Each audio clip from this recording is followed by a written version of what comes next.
Cougars 3-2 in the opener against Calgary last weekend, and then 5-2 in the second of the head-to-head. We'll have more on the Regina Cougars in a bit, but first, your starting lineups for these two sides, starting with the University of Alberta, or sorry, starting with the Regina Cougars. Between the pipes, it's Damon Cunningham, 13 games on the season, a 4.4 goals against average, the best mark of the two goalies on this Cougars roster. On the blue line, it's Aiden Third with Blake Heward. Blake Heward, the team's leading point getter, and he is on the blue line. Jackson Doucette and Eric Hauk on the wing. The captain, Eric Hauk, put together a three-goal weekend against the Calgary Dinos, and centering that top line is the veteran Matt Culling. On the other side for the home team, the Golden Bears, you heard me mention it a couple of seconds ago, but it'll be Ethan Kruger between the pipes, making his 13th appearance of the season. On the blue line, Dawson Davidson, who is just having a tremendous year, 22 points in 18 games. He'll start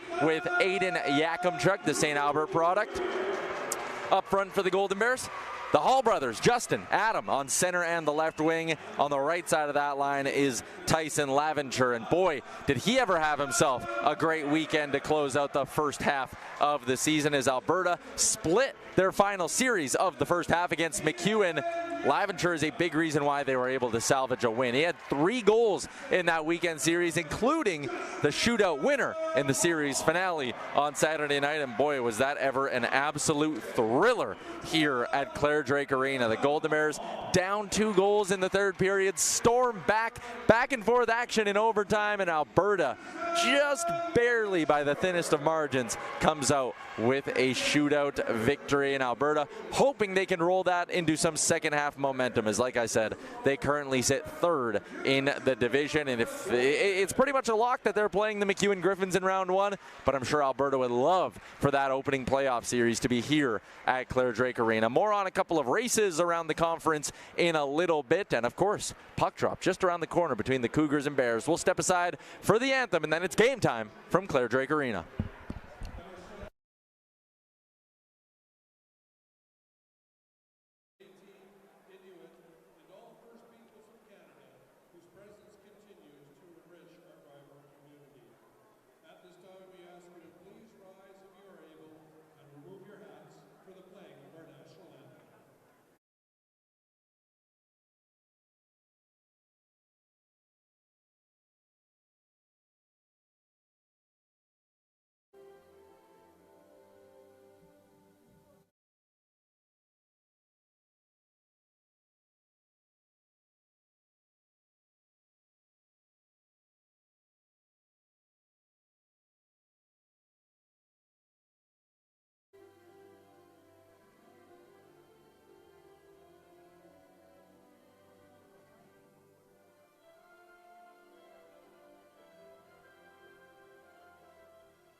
We are ready to go here at Clare Drake Arena as the Regina Cougars and University of Alberta Golden Bears begin a weekend set. All time, it is the 199th meeting between these two schools when you consider conference and non-conference play, and it is a matchup that the Golden Bears have traditionally dominated, an .841 winning percentage for Alberta. Ian Herber's behind the bench for his 10th season with the University of Alberta. On the other side, Trevor Keeper in his first season with the University of Regina Cougars. Your officials for tonight's hockey game, the linesmen are Connor LaForge and Dylan Leaney. The referees are Adam Forbes and Ty Skis. And that is Connor LaForge with the puck at center ice. The Golden Bears going from your broadcast right to left in their white home sweaters with the gold and green trim. And on the other side, pretty much the opposite colors. The green jerseys with the yellow and white trim for Regina, as it's Alberta who has first possession here on a Friday night in Edmonton. And the first whistle of the game is a icing call that goes against the University of Alberta.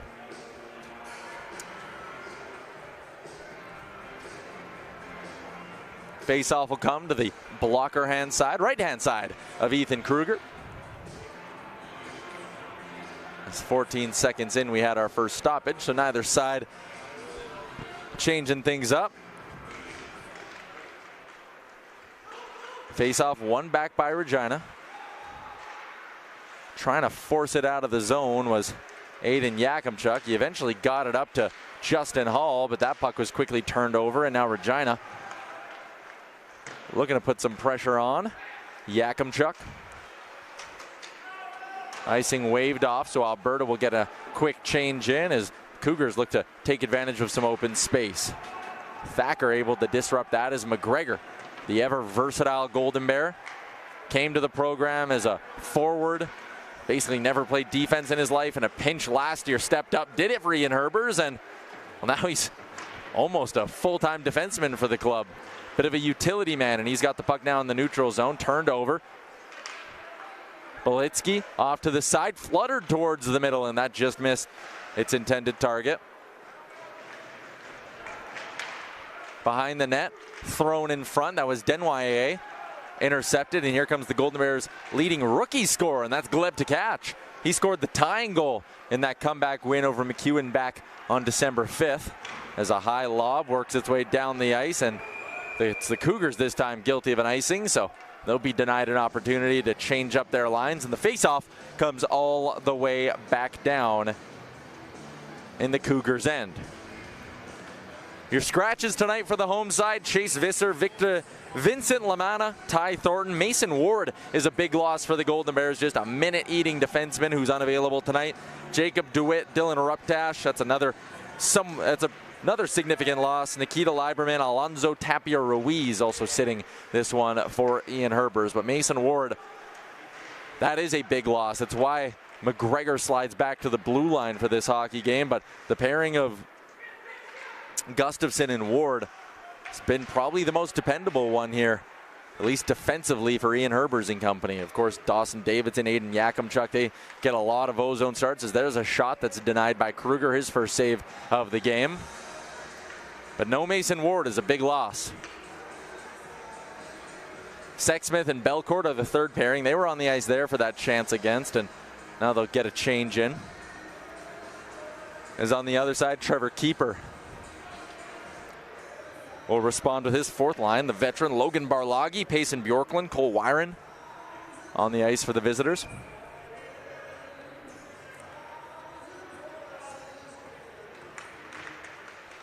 Face-off forced back. Here's Heward. D to D, now to the middle. Here's Bjorklund with a long shot, and it hit a body in front and went wide. Jolly intercepted down low, but Regina quickly got it back at the point. Another long wrist shot. Kruger made the save, kicked it into the corner. Yakimchuk pulls that out of the pile, chips it down the ice. Here's Duguay. Duguay has Davidson with him, gets it to him, and denied. What a save. First stop of the night, and boy, is it ever a nice one by Damon Cunningham. Sliding across the crease and swallowing up that opportunity from Dawson Davidson, who leads the Golden Bears in points despite only having 2 goals on the year. 2 goals and 20 assists for the Golden Bears defenseman, the veteran who's back with the team after a couple of years away. Sits third in the conference in assists. Second in the conference, or tied for first, my bad, in defensive scoring. Face-off, one back. Here's Adam Hall. Tries to send one down low, but that was intercepted by Ryan Silzer. Cougars work it up and down the ice. McGregor, he's got some pressure. That's Eric Hauk on him. The Cougars captain, coming off a very impressive weekend against the Dinos, where he found the back of the net 3 times. Here's Justin Hall cutting towards the middle and couldn't quite corral it for a scoring chance, but a nice move nonetheless. Silzer sends one down the ice, and That will go for icing as well. So 3 minutes in, we've had 3 icing calls already.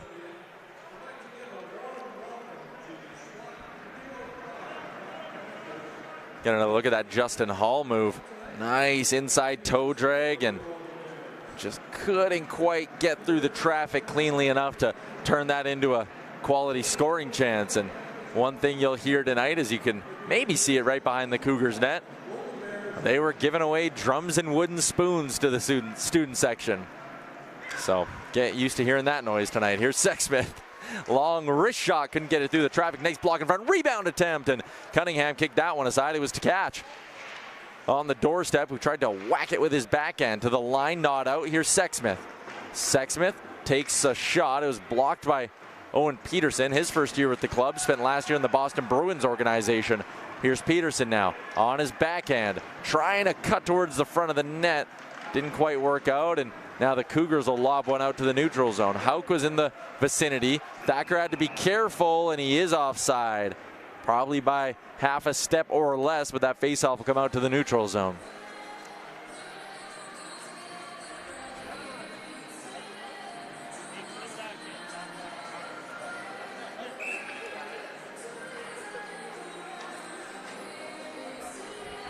Popowich and Belitsky taking the faceoff. Regina wins that one back. Off the stick, not out.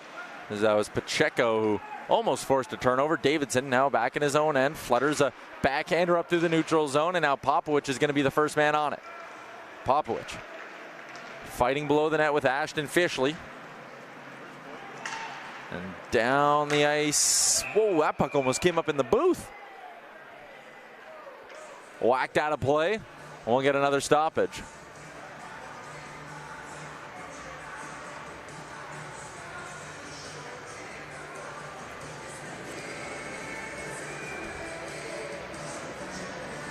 Definitely deflected. I don't think anyone on Regina was quite calling for the penalty either.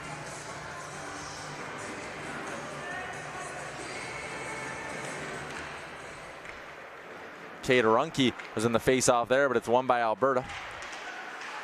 In the neutral zone now. Stepped into it, knocked down hard. There's a big hit. Lower in the shoulder was Aiden Third, separating man from puck, and then it was immediately iced by Regina, so the face-off will come into the Cougars zone.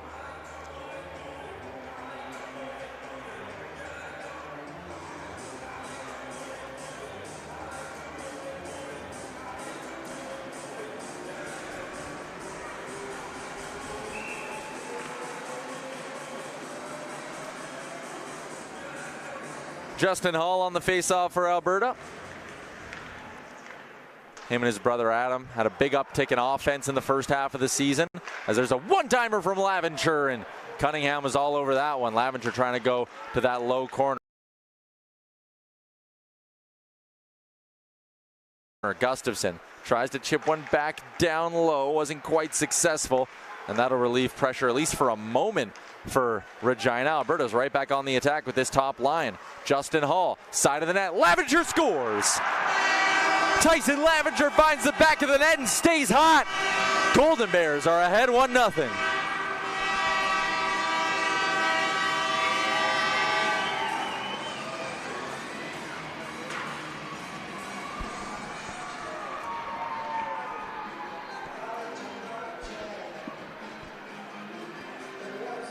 Top line for Alberta gets the puck moving. They get a second opportunity as they worked it back in off the neutral zone turnover, and that is just simply way too much time and space to be given a guy like Tyson Laventure.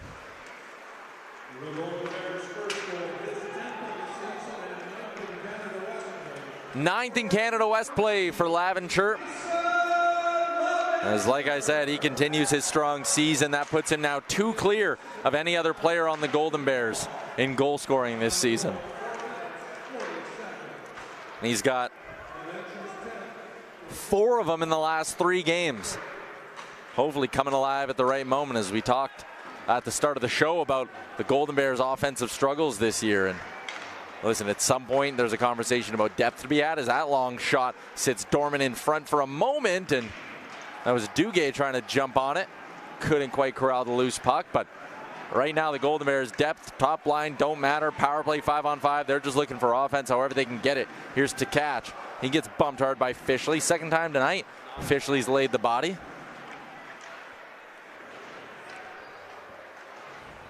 Turned over, Peterson in front, and he had to catch, but it just didn't quite connect.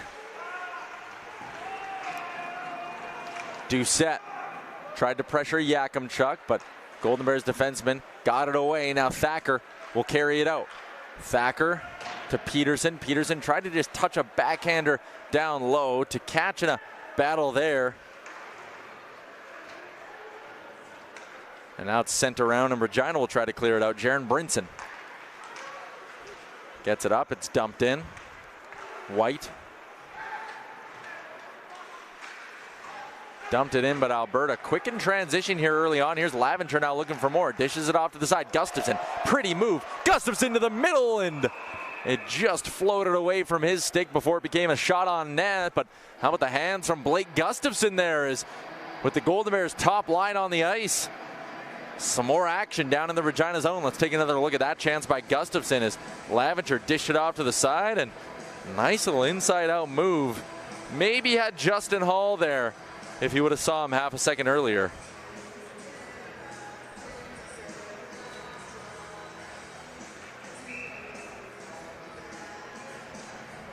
Hall.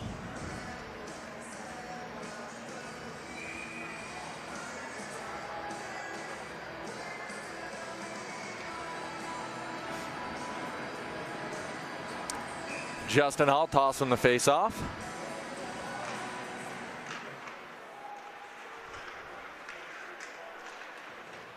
Battle down low. And Regina now with a chance coming in. It might be an odd man rush. Here's Hayward. Waits, tries to send it to the back door. He had Denwye crashing the far post. Didn't quite connect, and the net gets hammered off its mooring. So another stoppage here with 13:11 remaining in the opening period. It looked played pretty well here by the Golden Bears, and I mean McGregor coming back definitely added an extra layer of pressure to how that play developed.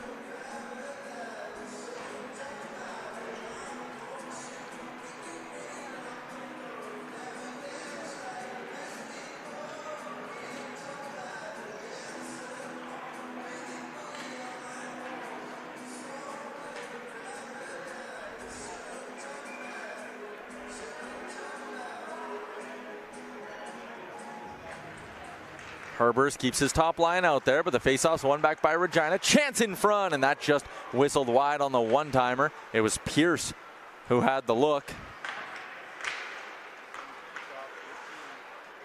It was Runke now with an interception, and good second effort by Justin Hall prevented that from maybe turning back the other way for a good chance for the Cougars. Now here's Hall working it in. Zips one to the middle of the ice. No one was quite there.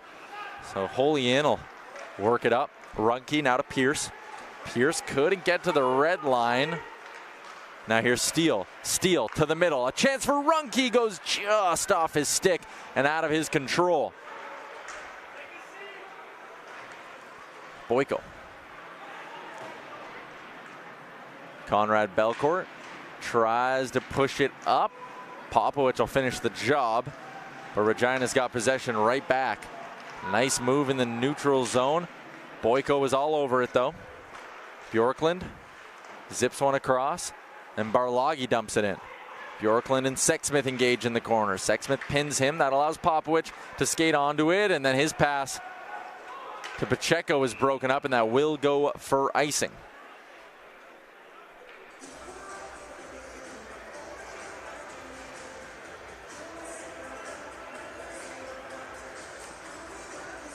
Mentioned Trevor Keeper, first year behind the bench here for the Regina Cougars, and it's a Cougars program that's coming off back-to-back years without a postseason berth. Keeper, first year with the Cougars, but definitely not his first year coaching collegiate university hockey in Canada. Before this, it was 4 years at Red Deer Polytechnic, won the ACAC in 23-24. He also coached a member of the Golden Bears, Conrad Belcourt, who spent some time with the Polytechnic program in Red Deer before coming to the University of Alberta. Previous to that, it was a 7-year stint for keeper at Red Deer College. This puck's back at the point now. Hayward takes a shot. Kruger stops it. It sits dormant in the corner, and that's where Popowich finds it. Hauk throws one low, looking for a rebound, and he got the rebound as well. Doucette, though, tied up neatly in front by Sexsmith. That right there, sneakily, might have been the best look Regina's had so far here in the early goings. Doucette, top of the zone, waits, throws a soft backhander down low. That's Denoyer stopping up, looking for Culling in front, and didn't quite connect. Pacheco pushes it around Hayward. Holoian starts a breakout. Jolly able to step up and intercept the puck. Regina's got to be careful here. Forced back in by Duguay. Jolly and now Melnick in on the forecheck. Jolly pins Holoian into the boards. Davidson pushes it down low, as neither team really able to get a clean look with the puck. Davidson now looking to maybe calm things down for a moment. That was up to Duguay. Maybe a little offside there, but linesman lets him play. Davidson steps up in the neutral zone. Here's Belitsky. Belitsky gaining speed. On his backhand. Pushes it down low, basically coming in 1-on-4. So the rest of his teammates were going for a change. To catch to Peterson. Peterson leaves it in the corner for to catch. A pass in front, and that was Pacheco cutting to the crease, but again, that one didn't connect. Gustafson got knocked down as he tried to stop that pass attempt, and almost a look for Regina. Now it's flipped back the other way. Here's Peterson. Peterson stopping up, surveys, dishes it off to the side. He had to catch, but again, that shot blocked. Up to Steele. Jackson Steele's got a history with head coach Trevor Keeper. He played a couple years at the Red Deer Polytechnic before coming over with the bench boss to Regina, and what an interesting season he's had. Tied for the team lead with 5 goals on the year. All 5 of his goals have come on the power play, as Kruger thought maybe he had a defender coming, left it behind the net. It was intercepted, and now Regina's back on the attack. Here's Barlagi, tied up by Sexsmith. Wyron's in there as well. Laventure, the goal scorer, floats one down, finds Justin Hall perfectly in stride. Here's Justin Hall, partial break, flips it up, another whack, and a couple of big saves by Dean Cunningham, staring down Adam Hall on a partial break, denying the rebound and keeping this a 1-0 game.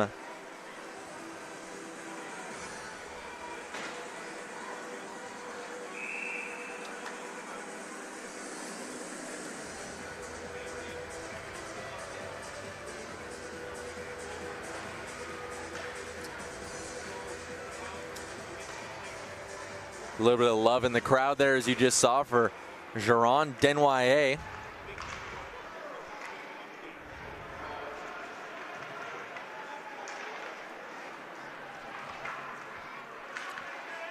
Makes sense considering Denoyer, a native of Stony Plain, Alberta, played most of his minor hockey with the Pack Saints. Season with the Sherwood Park Crusaders, bounced to the Fort McMurray Oil Barons, 2 years with the Yorkton Terriers in the SJHL, where he was a wildly productive player. That last season with Yorkton, he had 30 goals in just 48 games, 75 points on the season. Now this is his first season at the U Sports level with Regina, and I mean, the offense hasn't quite translated yet, still looking for that first conference goal with the Cougars. But again, those numbers from the SJHL would tell you that Regina's got a player here.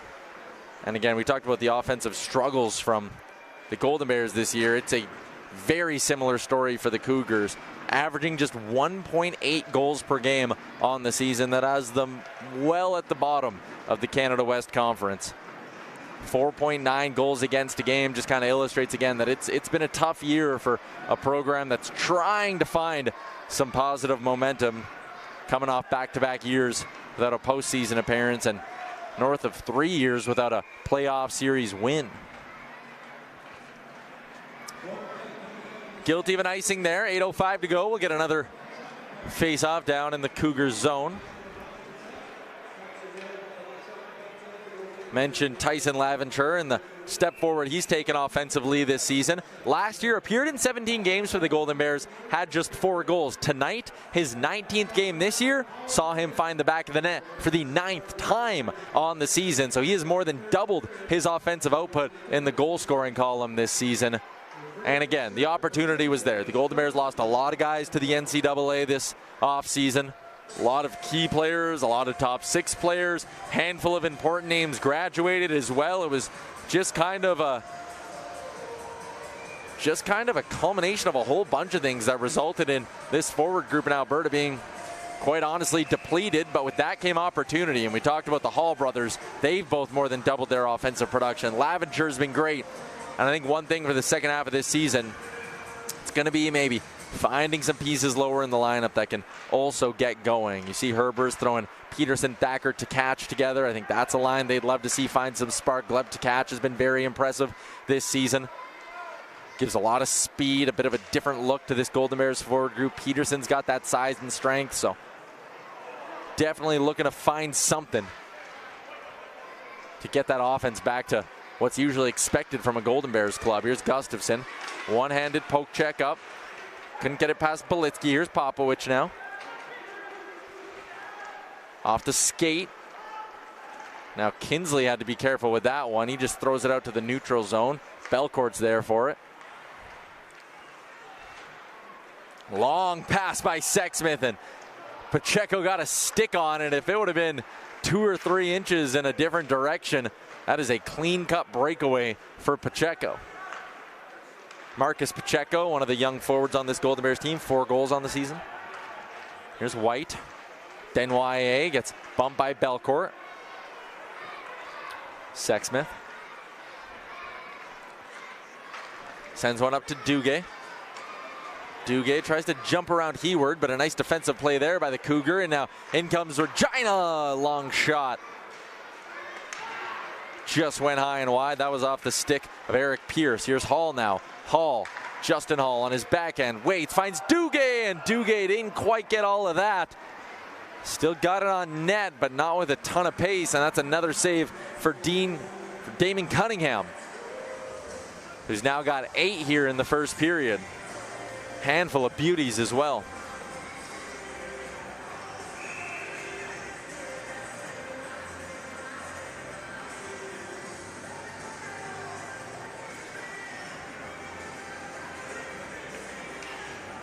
Coming into this game tonight, Damon Cunningham, the 3rd busiest goalie in Canada West. 418 shots against through just 14 games. The only guys busier, Leon Summer of Trinity Western, who played a beauty game here not that long ago. Braden Holt of Manitoba, he's faced 495 shots this season. It's a crazy number. Leon Summer, by the way, one of the best stories in Canada West this year. That Trinity West team is surprised more than a few people this year. I know they only got the 3 wins on the year, but they've been a lot more competitive than they've been in years past. Long shot turned aside by Kruger. That was Cole Wyron who took the wrister from the top of the circles. He's got it back now to the point. Long slap shot goes off the glove of Kruger. Here's Barlagi now. Him and Davidson collide in the corner. Bjorklund's in there as well. Rims it around. Brinson couldn't quite get there, and Laventure looking for some reprieve. Just softly threw it off the glass and out. Regina regroups. Brinson off to the side. Skating onto it and taking a long shot. Let's do set. McGregor softly did a catch and almost dangerously turned over as Hauk was providing the pressure there. Hayward coming out of his own zone, goes to Hauk. Hauk collides with Gustafsson, and Gustafsson's helmet pops off, so he's got to get off the ice. Aiden third, back with Thacker on him, turns it over. Here's to catch. To catch down low to Thacker, trying to spin one in front. He had Peterson going to the net, but couldn't connect. To catch, back, Sexsmith sends one off the flat end boards, and an arm is up. Thacker's going to draw a penalty. He was going to the net, as Sexsmith was trying to intentionally bank that off the end boards and find his guy in front. Thacker gets tied up. It's going to be a hooking penalty going to Regina as Aiden Third will sit for 2 or less, and it's our first power play of the game.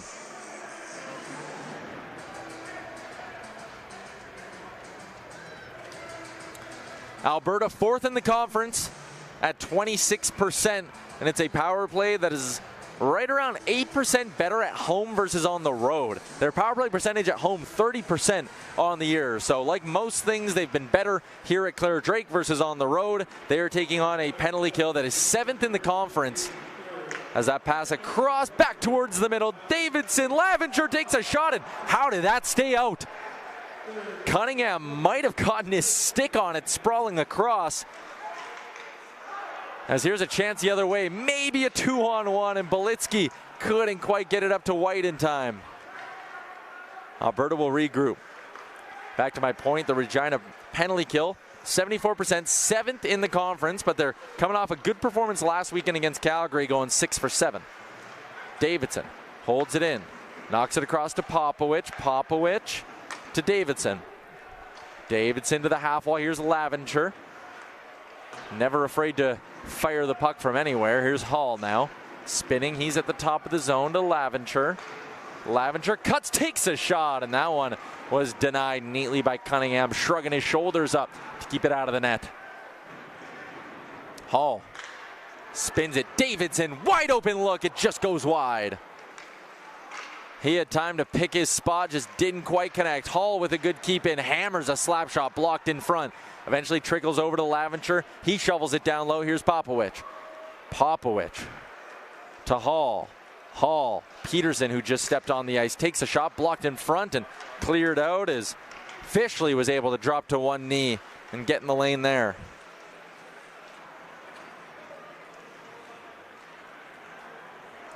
Gustafson looking for that drop pass. Nothing's there, so he's just going to carry it himself. Keep going. Gustafson through the hole. Cougars back door. What a chance. Back in front. Another whack by Peterson, and somehow that puck stays out. What a rush by Blake Gustafson. The Cougars were assuming that the big drop pass that's become so popular over the last 5-6 years in the hockey world, they thought it was coming. And instead, Gustafson just kept and walked through the last layer of Cougars penalty killers, turned it into a great chance, but time is elapsed on the penalty, and Regina's PK's 1 for 1, and it's still a 1-0 game as that's blown dead on an offside.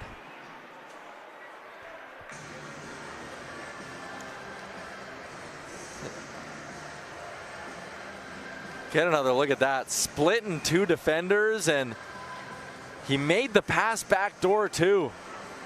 I mean, if you were to look at the stat sheet, Blake Gustafson's only got 2 goals, 6 assists on the season.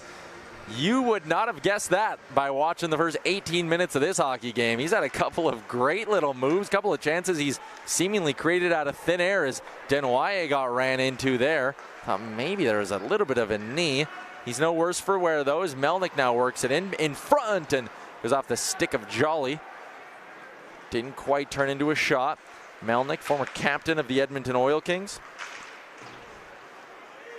Spent time with Blake Hayward on this Regina team, who was an Oil King for a couple of seasons during his WHL career. That one sent down on Kruger, who wanted to play it, but the whistle came in a little bit too quick.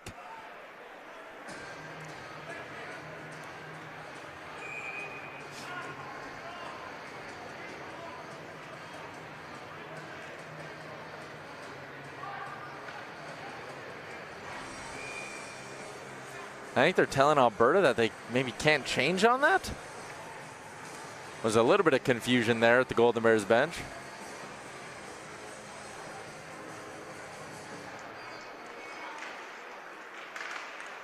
Hall. Here's Belcourt.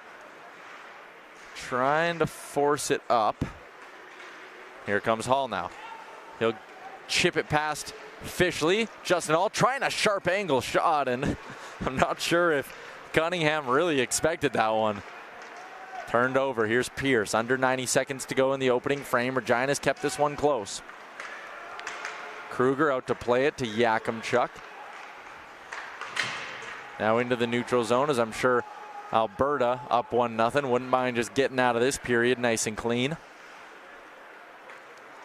Davidson drops it back to Tkach. When he can get going, he can fly.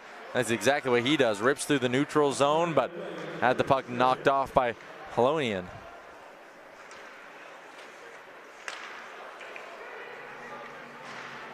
Kept in at the last second. To the middle, here's Thacker. Tries to jump around his man, got intercepted. And that'll get blown dead on an offside.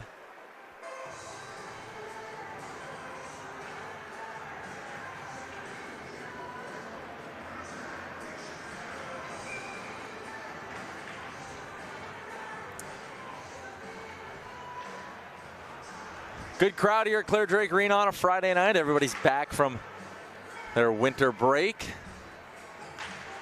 Alberta, of course, had a bye through the first week of Canada West play. That's why they weren't in action last weekend. So for them, I mean, they had a non-conference game against the Dinos last week to get the legs back and moving. But since they played a regulation Canada West conference game, we are talking about basically 5 weeks now. 20 seconds to go. Regina just going to chip this one in. McGregor's back on it. Goes D to Gustafson. Pacheco has it go off his stick and out to the neutral zone as Hauk will just skate back, and he is totally okay letting the final few seconds of this period slip away. As the horn sounds, it ends the opening 20 here at Clare Drake Arena. Alberta will skate off and head to the room with a 1-0 lead intact. Tyson Lavenger's 9th of the season. Got the scoring opened up in this one. And that is where we stand. Shots 11-7 for Alberta through 20. We'll step aside, take a quick break, and when we come back, second period action between the Golden Bears and Cougars.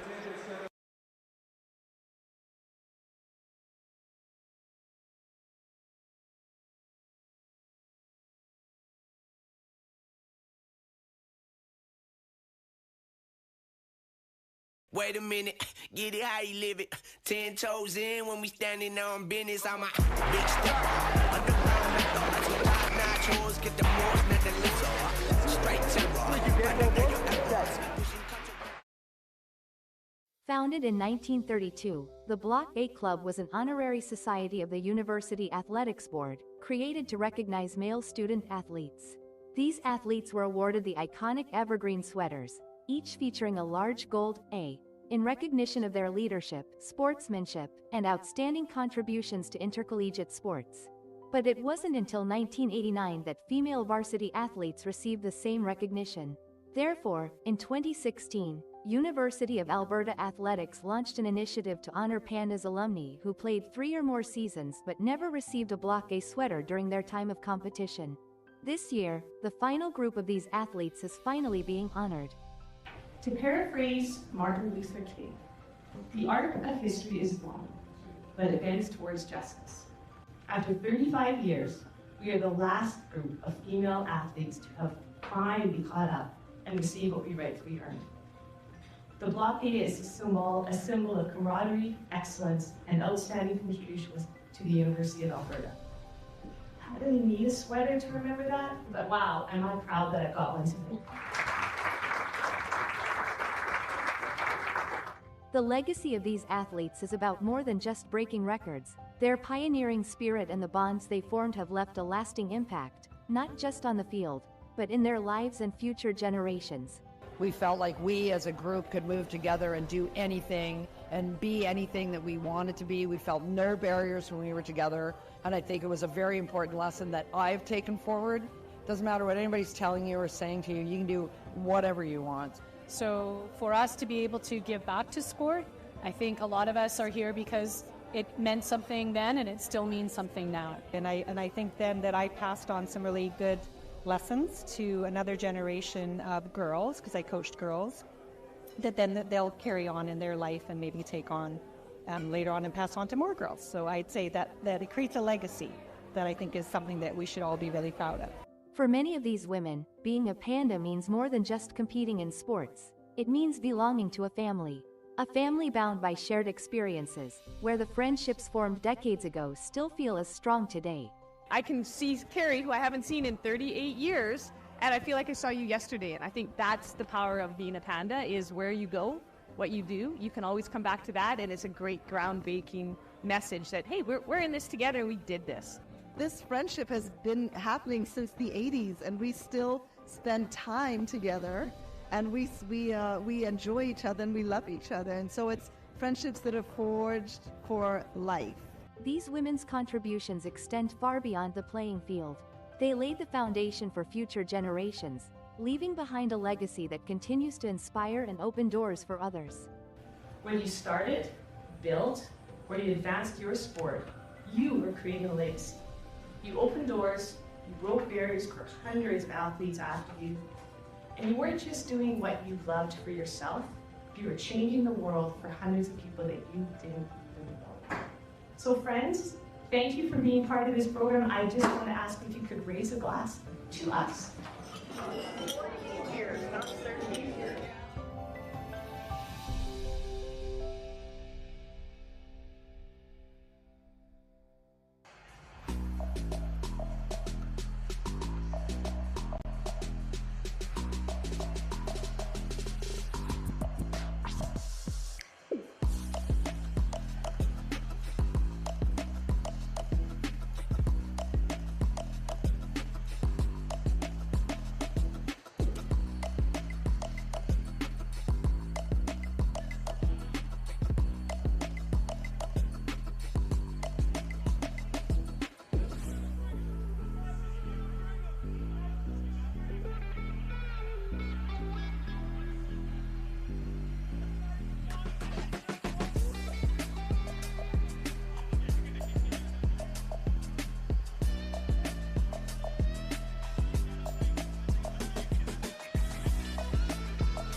It's an exceptional community.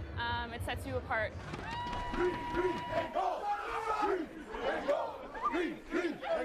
Like the number of laughs I've had with this group, the number of laughs I've had with guys that have graduated and moved on from our program, like those are all it's the characters, right? I'm really lucky to have that support team around me, and we all are, and it's great to be able to push each other and support each other to higher heights. It's a great feeling to get that championship, but I think it's just an even better feeling that we get it here at home, right here at the U of A. 10 years from now, I hope I'm still wearing the same sweater, sitting in the same bleachers, cheering whatever team is on the field in green and gold.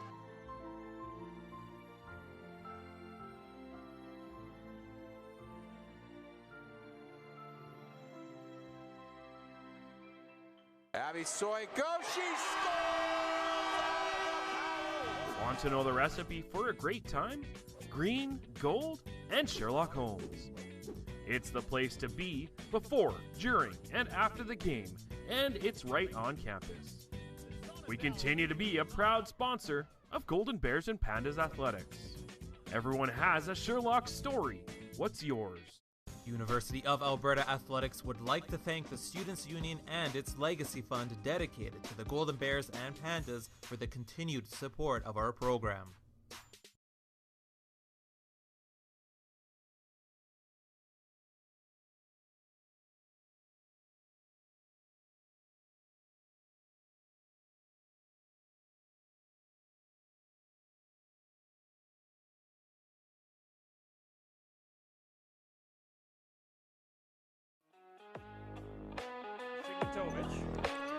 To Harp, Carey. She's going to try for her 8th three-pointer of the game, and she hits it! The bench erupts. Good hustle from Trinity once again to keep it alive. Reed and weave! Wow, what a play from the Bears there. Moves up in the rush with them. Here's Blue, drop back, Adam Hall shot scores! Adam Hall, step one.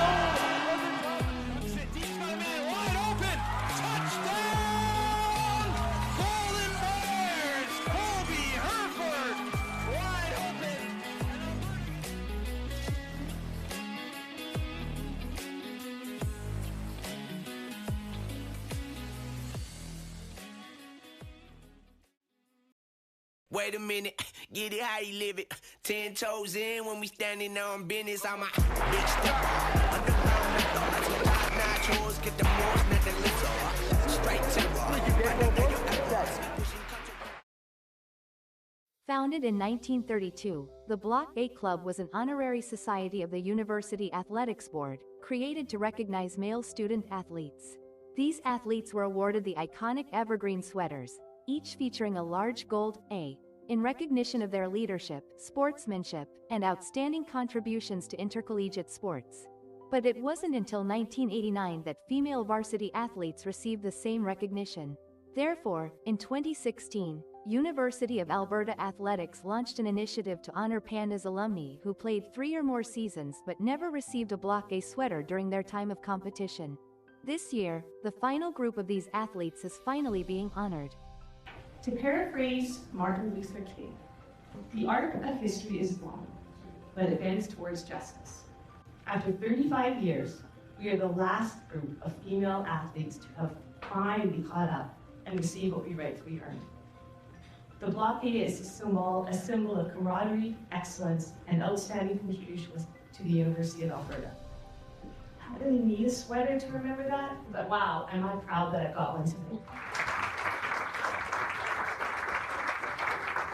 The legacy of these athletes is about more than just breaking records. Their pioneering spirit and the bonds they formed have left a lasting impact, not just on the field, but in their lives and future generations.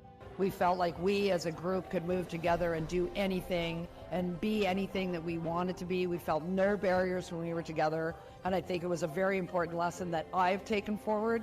Doesn't matter what anybody's telling you or saying to you, you can do whatever you want. So for us to be able to give back to sport, I think a lot of us are here because it meant something then and it still means something now. And I think then that I passed on some really good lessons to another generation of girls, because I coached girls, that then they'll carry on in their life and maybe take on later on and pass on to more girls. So I'd say that it creates a legacy that I think is something that we should all be really proud of.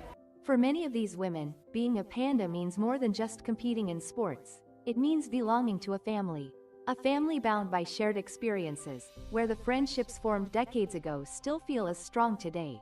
I can see Carrie, who I haven't seen in 38 years, and I feel like I saw you yesterday. And I think that's the power of being a panda, is where you go, what you do, you can always come back to that, and it's a great groundbreaking message that, hey, we're in this together and we did this.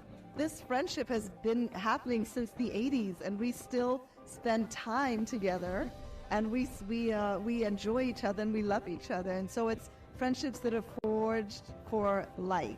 These women's contributions extend far beyond the playing field. They laid the foundation for future generations, leaving behind a legacy that continues to inspire and open doors for others.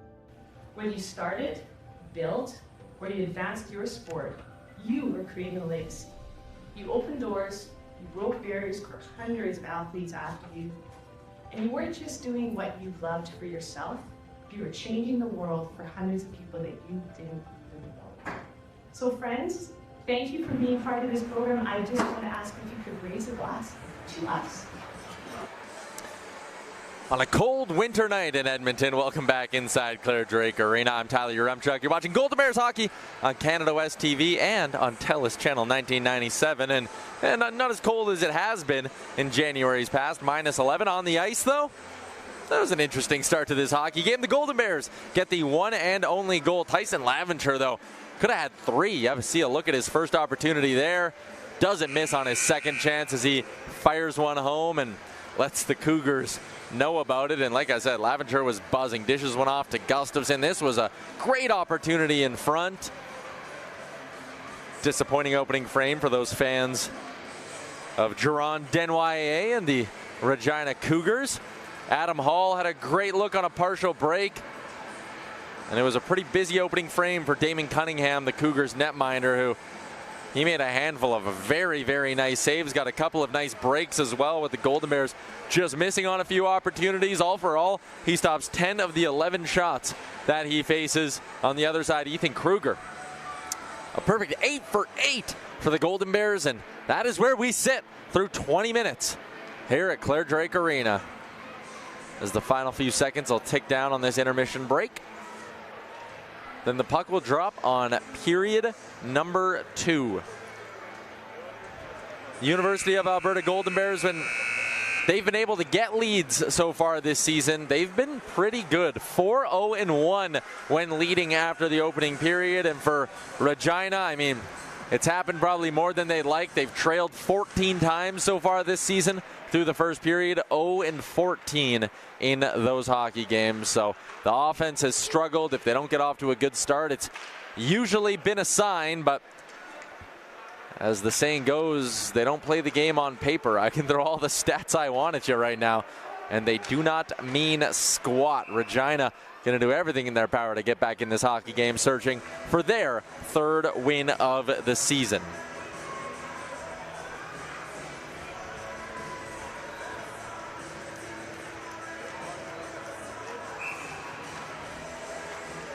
Bolitsky and Justin Hall on the draw.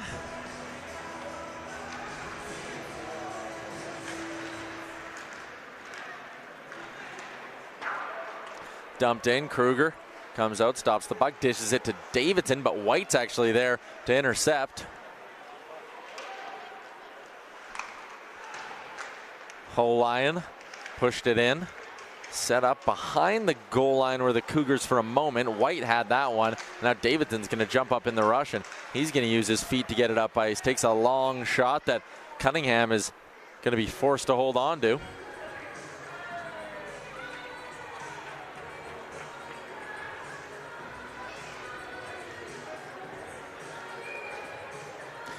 First and only meeting between these two teams this season is this weekend, as Regina's traveling over, and Alberta does not make a trip to Regina this season. The schedule and the divisions are a little bit different in Canada West with the way they're doing the East and West divisions.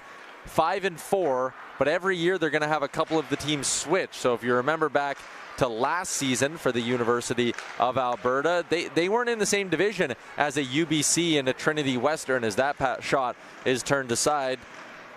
Last year, the Golden Bears, they were in the 5-team division as that hand is up, and Pierce is going to be going to the box here. A hold away from the play as Thacker was hauled down. And Alberta's going to get their second power play of the game. Before we get to that, and they're going to look here on our replay screen. Yeah, nope, that's a hold.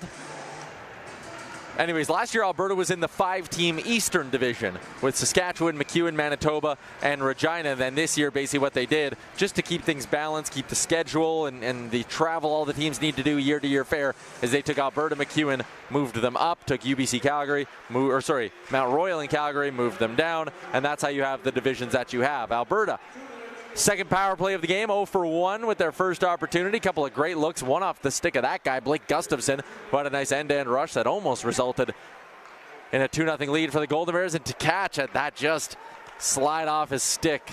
I mean, you will talk to players at any level who'll tell you they don't like having power plays this early in a period. The ice is, in a way, too fresh as Tkach has it back now, and you see right there again, he just whiffed on it. Sometimes you like to have a couple of cut marks, little, not a lot of snow. There's a chance back door, and Peterson was positioned nicely, but the pass just went over top of his blade. Both sides getting some changes in as Gustafson starts up ice, drops it back. Thacker, that's Adam Hall. Adam Hall cuts around a man and hand up. This is going to end the power play, an interference call, as Aiden Third was knocked down by a Golden Bear on the zone entry. So after 59 seconds, that'll do it for the Alberta power play. Adam Hall's going to the box as Justin Hall pleads his case. And as you all at home got another look at that near miss on the far post by Owen Peterson.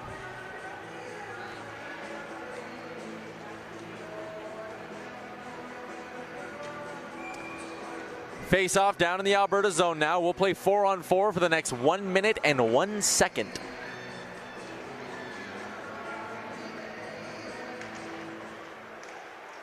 Face off won by Alberta.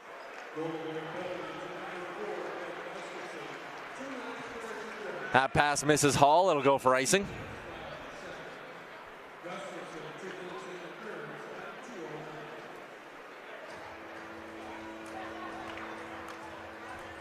Penalty actually looks like it maybe went to Blake Gustafson, so my bad on that front. That's at least who they announced. So it was Blake Gustafson, yeah. So apologies to the Hall brothers. They are both definitely on the ice right now, and Blake Gustafson is the one tagged with the interference penalty. Justin Hall wins that pretty cleanly as Davidson now will head up ice. Turned over, Belitsky wanted to push it back to Silzer, missed him. Silzer just about turns it over. He had Laventure barreling in on him. He did get it up. Belitsky with a hard shot and a sneaky release as well. And then he gets thrown down by Yakimchuk. Turned over. Quick backhand. It sits loose in front. Kruger stopped the first one, and Laventure will clean it up and take it away from the dangers of that blue crease. Hall drops it. Davidson, Laventure has a chance. He's trying to go low blocker on Cunningham, but a nice save by the Cougars netminder. Silzer chips it across. Cougars had to be careful. A bit of a sloppy line change there as they are now on the power play. Laventure with a look short-handed was blocked in front by Culling. Had it go off his shin pad. Abbreviated 50-second power play here for the Cougars as Doucette circles back. Tries to flutter one to Houck. Doucette's at second on the Cougars in scoring. Mentioned it earlier, but as they get their first power play, Jackson Steele's got 5 goals on the year, all of them on the power play. Doesn't look like the Cougars are going to get much of a look, though. They can't even get the puck past half. Here's Culling, tied for the team leading goals with 5. Sends it down, and that is icing. Not the power play opportunity that I'm sure Trevor Keeper and his staff were looking for as Blake Gustafson looks on from the box. Get another look at that chance by Laventure. He had time to pick his spot, and that is a dangerous player who you don't want to give that much time to. And I think he would even say he put that in a pretty good spot. It was just a nice save by Cunningham, who stared him down and turned it aside with the blocker. Tyson Laventure coming into the weekend 5th in Canada West in shots on goal. Said in the first period, that is a guy who was just simply not afraid to rip the puck, as that's now offside on Regina. So with 6 seconds to go, we'll get a neutral zone draw, and that will surely close out the remainder of this Cougars power play, which has been abysmal, to put it politely.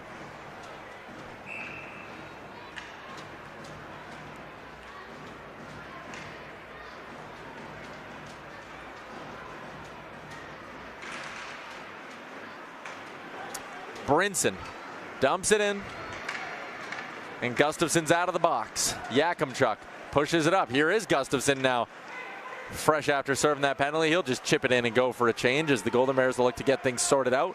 Melnick chasing down his man on the forecheck. Here's Jolly. Couldn't handle it. Bjorkland sends a high lob pass down to Pierce. Pierce with a shot, and Kruger turns it aside. That was a football-esque pass through the neutral zone. NFL playoff action this weekend is what that reminded me of.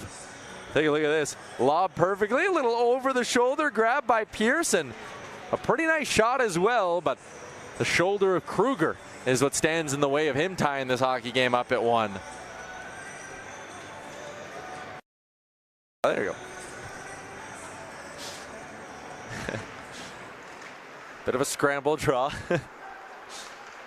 McGregor forcing it up and out. Now here's a chance for Alberta. This is a 3-on-2, maybe a 2-on-1. Pacheco waits, shoots, stopped by Cunningham. Rebound went sky high and right back to the stick of Pacheco. Now a long shot off the side of the net. Popowich is on it behind the goal.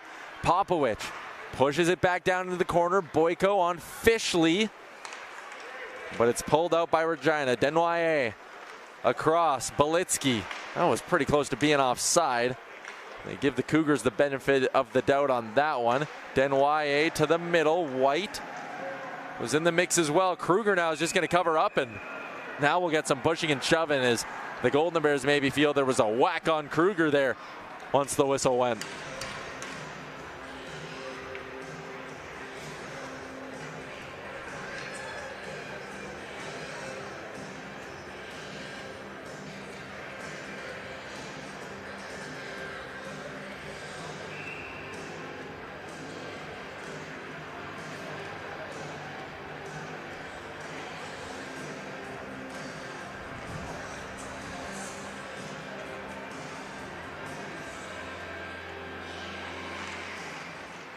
Top line back over the boards for the Golden Bears. O-line took a shot, blocked, and then a man got knocked down, no call. Laventure is a couple. It's Sexsmith and Eric Hauk behind the play. We're giving each other some jabs. No whistle coming out of it.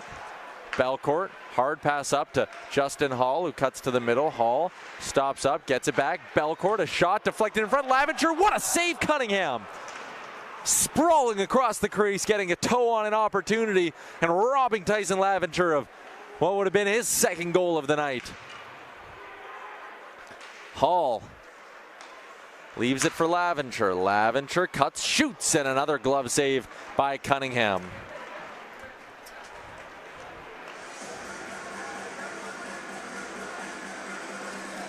Get another look at that save. There's been a few pretty ones. That is without a doubt the best of the night for Cunningham. Assuming he got there. Maybe that hit the side of the net. Don't have a great angle from up in the booth on that side of the ice. Either way, it stayed out.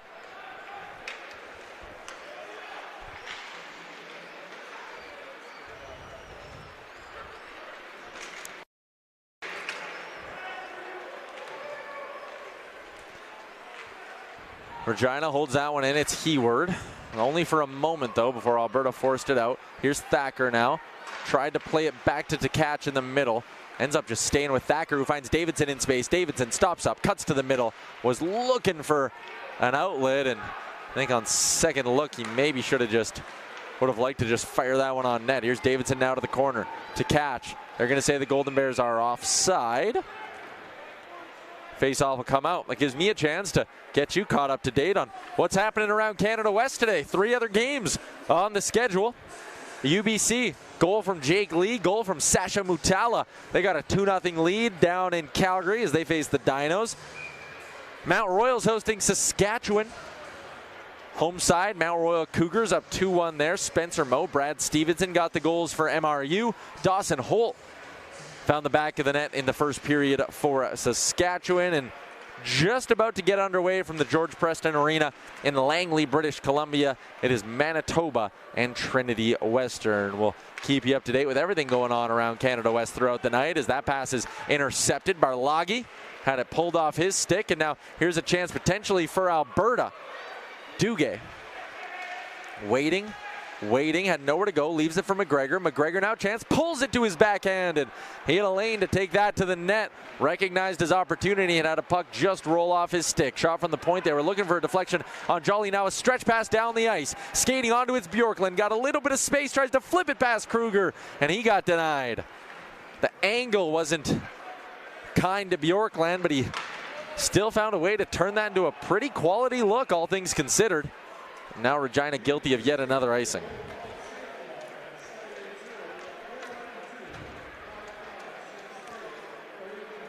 If you're wondering what's on the line in the second half of the Canada West season, well, not a ton. There is a pretty big gap between the top spots and the playoff spots, that is, and the non-playoff spots. In the West Division, UBC has already locked up a playoff spot. Still 8 games remaining on their schedule. They've clinched a spot, and they are 2 wins away from clinching. Yeah, I think their magic number's 4 from clinching the top spot in the division. So UBC's kind of locked in as that 1 seed in the West. They should get the bye, and then we'll host round 2. MacEwan and Alberta, what they're jostling for right now is that home ice advantage. Right now, MacEwan sits at 21 points. Alberta 2 back of them, but Alberta with 2 games in hand. So again, with MacEwan not in action this weekend, this is your opportunity if you're Alberta to hopefully take care of business here against Regina and then have a 2-point lead potentially by the time it's all said and done this weekend. Not much of a playoff race in the West because Trinity Western, well, they're 12 points back of the Alberta Golden Bears with just 8 games to go. So, I mean, you can kind of do some back-of-the-napkin math here. If Trinity Western wins out, which they're 3-16-1, if they were to win out, even then, Alberta would need 2 wins to clinch. So, Alberta, I guess as I rattle through that math, could clinch a playoff spot this weekend here at Clare Drake Arena. And I mean, the home ice, if you're Alberta, you want it here. You want the crowd, you want the environment. You've been way better at home than on the road. As here's a long shot by Regina, got deflected up in the air, and then jumping up and grabbing it was Belitsky. Put that playoff talk on hold for a second here as Regina's putting together a nice little bit of zone time. Pacheco on his backhand, spins, looks towards the middle. That pass was knocked down. Laventure gloved at it. Belitsky got it right back, though, and now Hall turns it around. Hall coming in one-on-one, works wide on his man Silzer, but it went into the corner. Davidson hammers a one-timer, stopped, sits in front, knocked down with a definitive high stick. There's no way that one would have counted. Either way, though, I mean, if you're Alberta, ozone draw, you almost are kind of happy that that stayed out of the net, considering if it did go in, that face-off probably comes outside.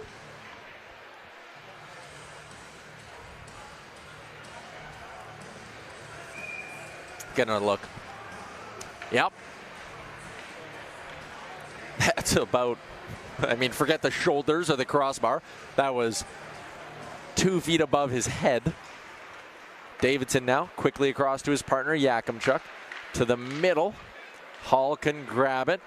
No call there. Doucette works his way around Yakimchuk, but as usual, the ever-steady Dawson Davidson was there just to knock that puck away and tried to ignite a breakout. Yakimchuk turned it over now. Here's Doucette curling, top of the zone. Quick shot, goes just wide. My bad, that was Culling on the wrister. Doucette's got it now in the corner. Culling back at the top of the zone. A cross pass, almost intercepted, still found third. Doucette to the middle. Justin Hall now off to the side to Adam. That one sent down. It will be not icing. Laventure is easily the first one there to win that race, and then he knocks down his man, takes a penalty. Laventure got his stick in the skates of Hayward. He'll sit for a trip, 2 minutes or less as Regina will head back for their second power play of the night. Coming into the weekend is, well, we'll get another look at this Laventure play first, as couldn't jump around the guy, and yeah, that's a trip. He didn't love it. He's got his helmet off and pleading his case in the penalty box, but I think especially when you consider the angle the official was at behind that goal line, got a pretty good line of sight to call that. Coming into the weekend, Regina, 6th best power play in the league, 17.9% on the year. Last weekend in Calgary, they went 2 for 10. They are 0 for 1 tonight. Alberta has scored 2 shorties this year. Maybe 3 coming. Here's Peterson driving wide. Couldn't get a shot off. Good play there by Silzer to keep Big Owen Peterson to the outside. Now Thacker, he just about had a chance to walk out of the corner, but that puck just lagged behind him a little bit. Now there's a little bit of a battle. It's pulled out. Regina trying to get things set up. Here's White off to Pierce. Pierce throws one out from the half wall, and Kruger rather effortlessly kept that one out.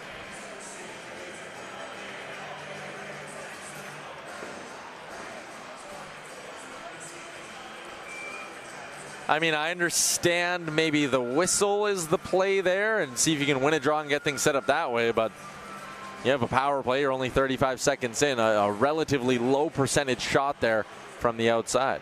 Hayward now. Plan maybe work because they won the draw now. So who am I to talk? Doucette. Hayward all the way across. He was looking for Steele. Once again, I know said it in the first, but he is their leader in power play goals this year with 5. Alberta gets a clear. Down the ice it goes.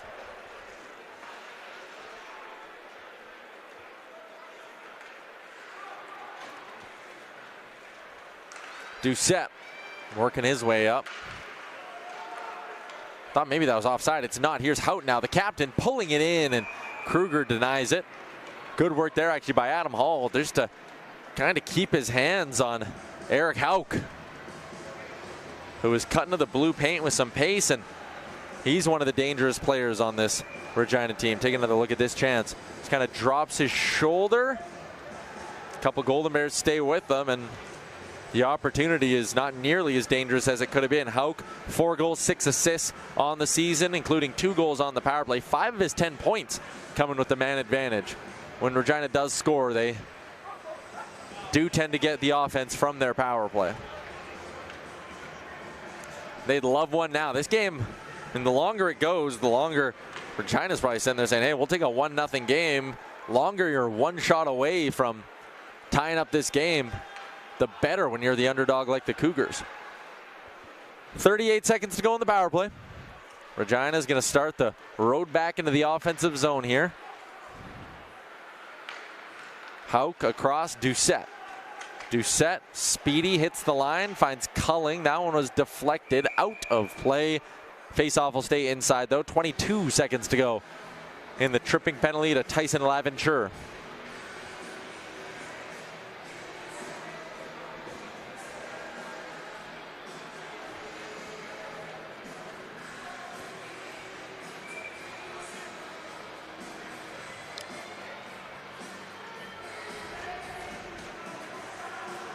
A little bit of confusion on the Regina side as to what they wanted to do lines-wise. They got it sorted. I mean, 22 seconds left. I think they're just rolling out a normal line here with 2 D-men, nothing flashy. Jolly will clear it off the face-off win for Alberta. That should give them their second penalty kill of the game,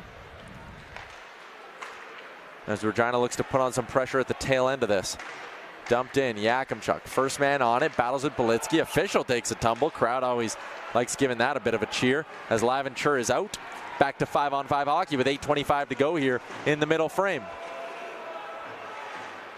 I'll say this is a pretty big 8 minutes here. If you're Alberta, and we do have a, hold on, we got a Regina Cougar down here in the neutral zone. That's Holayan, who is real slow to get up. Didn't quite see what the collision was. He's going right to the bench as they started to bring out their athletic therapist. But he's right down the tunnel. So we'll keep an eye and give you an update if we get one on Holayan. The officials are talking about it. I don't know, do we have the replay of that? Yeah, it was kind of away from the play, so I didn't quite see what it was. And I don't have a color guy tonight because Pat Puff's in Mexico. I'm calling a hockey game. It's -11. He's in Mexico. Where did I go wrong? Well, regardless, no penalty comes out of that one. So we'll get a neutral zone faceoff.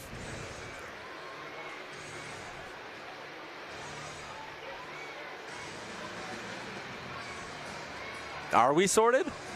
I mean, Trevor Keeper wants an explanation here. I just have no idea what the play was, so a moment of relative uselessness here for your play-by-play guy, but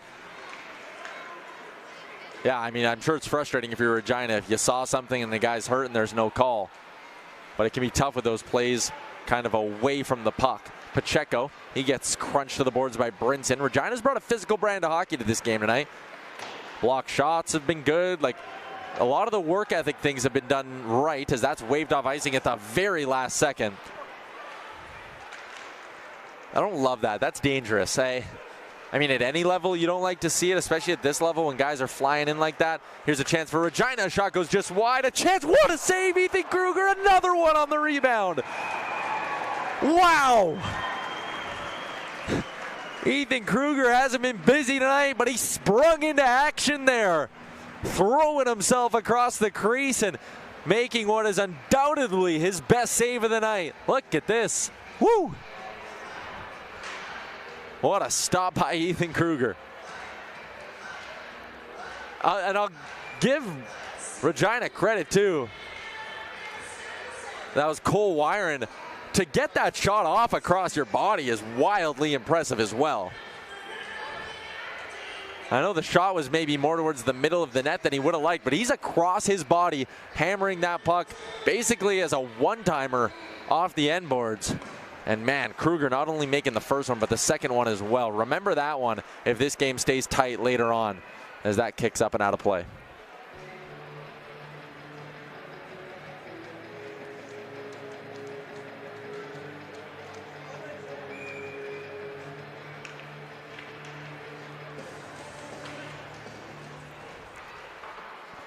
That one lobbed up, third. Knocked it down. Peterson with a good stick there to push it out. Down the ice. No icing that time. Hey, let him play. Sexsmith waits, delays, finds Peterson. Peterson will knock it in. Out to play it is Cunningham. Doesn't want to take any chances, so he just rims it around the glass. Third. Cougars careful with it in their own end, and then they get it to center ice, and that goes out of play. So get another stoppage here with 7 minutes to go.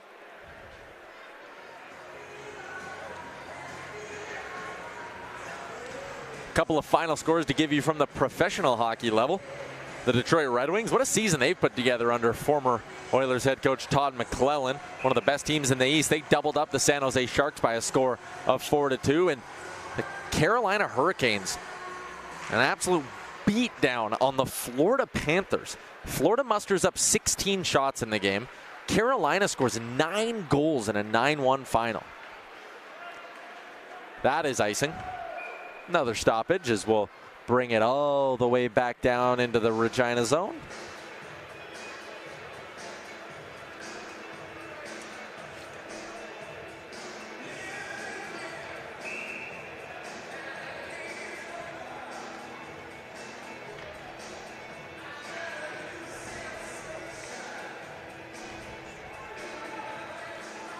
Justin Hall on the draw for Alberta.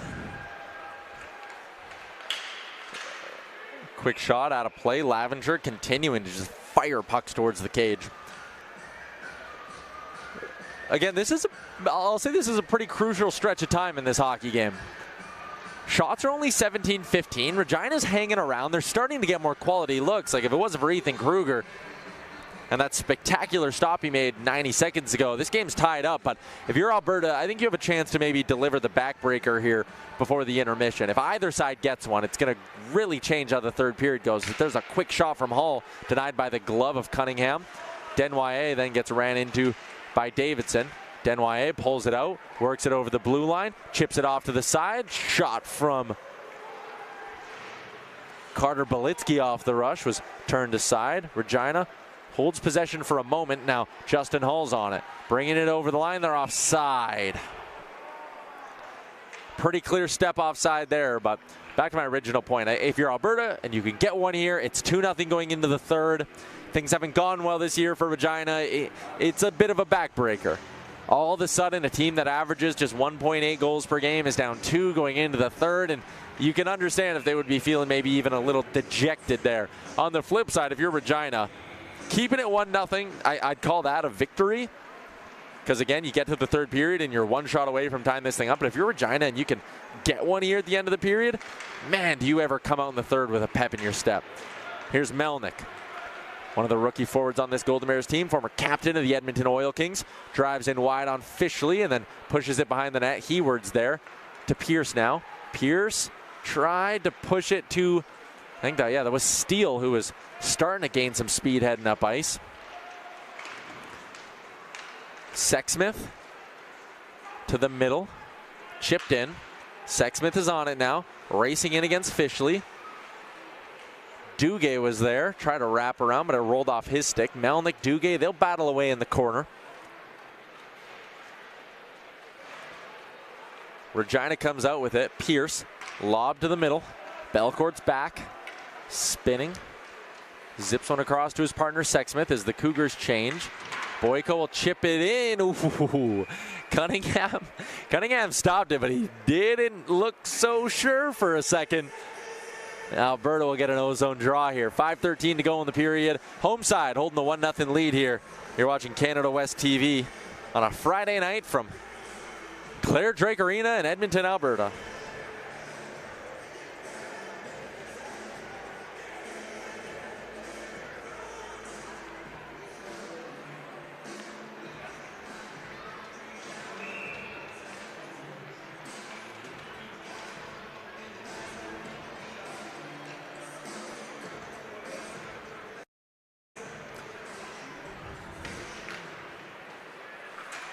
Belcourt walks in front, and that was broken up. Pacheco now takes a long shot, turned aside, and Cunningham will glove that one down. Last 5 years head-to-head, it is a matchup that Alberta has absolutely dominated, winning 10 of the 12 games. And the last 6 of the last 8 that have been here in Alberta, or at Clare Drake Arena, I should say. So again, traditional dominance, 155 meetings at the Canada West level, 848 win percentage for Alberta. For the games on home ice in that time, 878 win percentage for Alberta. So Golden Bears been a dominant team against Regina, but Barloggy with a chance, he scores! This game's tied! A big celebration from Logan Barloggy, who makes a nice move in tight on Kruger and evens this thing up at 1.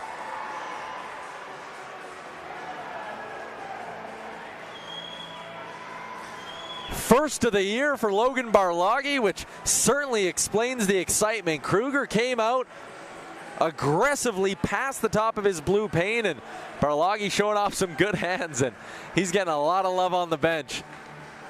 His teammates are fired up for him and fired up that this game's 1-1.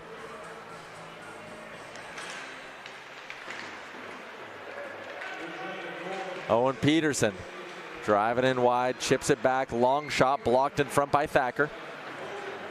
Doucette to the middle, Fishley chips it in, Doucette's on it. Thacker got clipped with a high stick, no call. Here's Yakimchuk, softly up to catch, skates onto it, perfect timing there as he drives wide.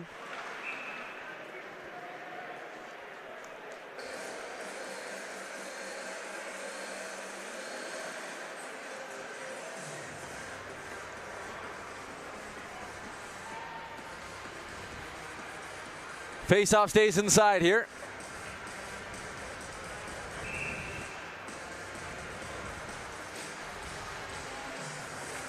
Get a couple shots of the crowd. Really well-attended hockey game here in January.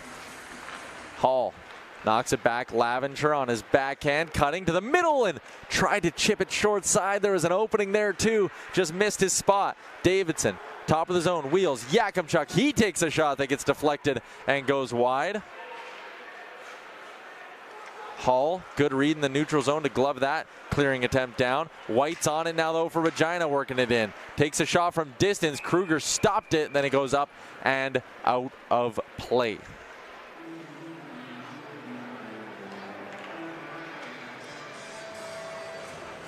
Taking a look at how these two teams have compared on the season. You see there the goals per game. I mean, neither side overly impressive at this point in the year, but certainly something Regina would like to see start moving in the other direction here. They've got one tonight. If they can get two, that average will tick up.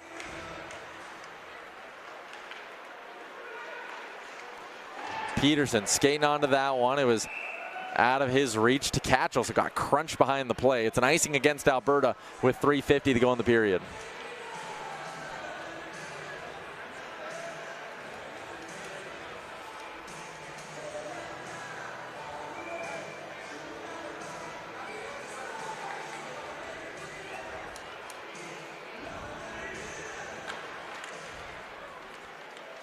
Bit of a scramble draw. Gustafson skates onto it. Continues to push it up. He's having an awesome game. He just forces another turnover there. Here's to catch. Waits a little too long to take his shot. That allows Silzer to step in front of it and get a block. But that all starts with Blake Gustafson. I'll say probably his most impressive game of the season here tonight. It's been excellent activating up. And we talked about how he's missing his running mate, Mason Ward. The two have been a pairing for basically every game they've played together in Golden Bears sweaters. And that right there forces the neutral zone turnover. Then just never stops moving his feet. Gets through that first layer of traffic, and that one's on to catch. I mean, you either got to grip it, rip it sooner, so Cunningham's not in position, so Silzer can't go get that boot in front of it. Or if you're going to wait that long, I always think you're way better off maybe running a bit of a deflection play. Again, Cunningham's set by the time he makes the decision to shoot. Here's Belcourt now with a shot, goes just wide. Bjorkland tried to golf it out. Barloggy plays it off a teammate. Kind of like, though, keeper got a goal from his fourth line. He's throwing him right back out as there's a play in front. Heward can't clear it. Belcourt, backhand, zipped across Sexsmith. Sexsmith takes a shot, goes just wide. Thacker gets knocked down. Here's a chance, a breakaway for Regina. It's Bjorkland all alone. He scores. Bjorkland snaps it past Kruger, and Regina all of a sudden has a 2-1 lead.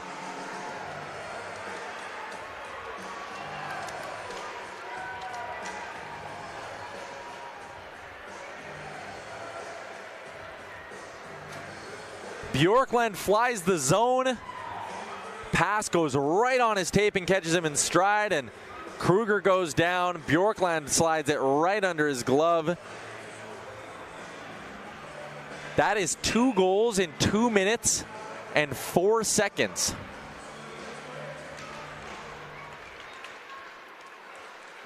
And Regina has totally flipped the script on this hockey game. Jolly driving in wide. I mean, I was talking 3 minutes ago about how Regina's probably happy getting to the breakdown 1, and you know, if they could tie it up, what a pep in their step they'd have heading to the third. I mean, now how much different does this hockey game feel? It's 2-1 for the visitors. They've scored twice on 18 shots. They've scored twice in the last 5 minutes of this period here. And now Alberta, the challenge is you don't want to be back on your heels at all. You need to keep pushing. You're going to need to find the back of the net 2 more times tonight if you're going to win this hockey game. And Cunningham's looked good, stopped 19-20 so far. Picked off. Here's Culling. Top line is back out there for Regina. Loading shot, kicked dangerously into the slot, just missed its intended target. Pacheco. Bjorkland, by the way, that's just his 2nd goal of the year. Belitsky drives in, walks his man. Kruger makes a neat save as Belitsky cut around his guy perfectly and got a shot off. Chip down the ice. On net. That's going to mean Cunningham will freeze it as Pacheco is the first man on him. I got my math wrong there. That was 2 goals in 1:44 for Bjorkland and Barloggy. Both goals coming from the 4th line for this Cougars team. So Trevor Keeper had a hunch, realized he had the hot hand, and Payson Bjorkland, he's got 2 points as well. He assisted that Barloggy goal.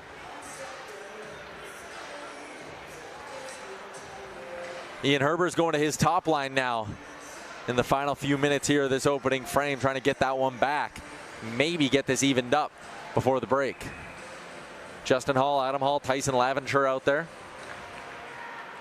Hall, first man on it off the faceoff, pushes it behind the net. Here's Justin Hall. Justin Hall was trying to turn his body in time to find Laventure. Belitsky made a good play. Hall side of the net. Laventure behind the cage.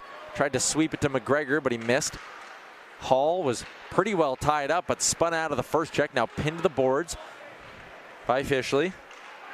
Justin Hall spins a beauty back to McGregor. McGregor, Gustafson waits, finds a lane, and just misses high and wide. McGregor activates down low, minute 15 to go. Adam Hall walks out of the corner. He had Laventure on the back door, couldn't connect. McGregor tries to find him again, and Denoyer with a sharp play in his own end. That ignites a 2-on-1 back the other way. A chance. Gustafson sliding block. Almost another look for Regina as Denoyer has it behind the net. Spinning in front, shoveling it. Kruger, the puck sits loose. They continue to jam away off the goalpost, up in the air and down into the corner. Regina pouring on the pressure. Shot gets blocked, golfed out of the neutral zone. Justin Hall pressuring. Adam Hall had to be careful not to go offside. Then Justin Hall gets ran. Adam Hall retaliates. And here we go. Things are breaking loose at Clare Drake Arena. Tempers boiling over as Laventure gets grabbed by Pierce. He's looking for a partner. Adam Hall finally split up from Aiden third in the near side wall.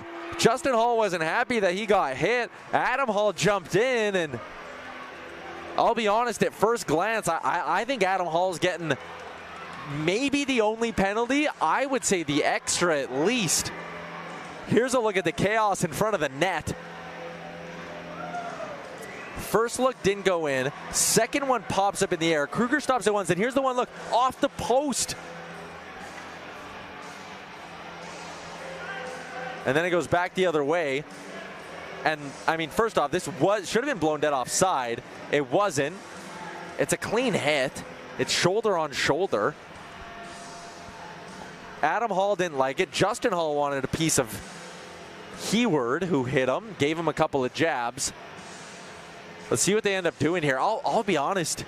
I think the extra's got to go to Alberta here. There's just you're down by a goal. You don't want to be taking any chances. There's no reason for Adam Hall to take a shot like that and potentially put his team shorthanded. They're sorting things out here in front of the penalty box as the two captains wait for a decision. I mean, you're down by a goal. There's just really no reason for that, especially when you just had a shift like you had. 39 seconds to go here in the second period.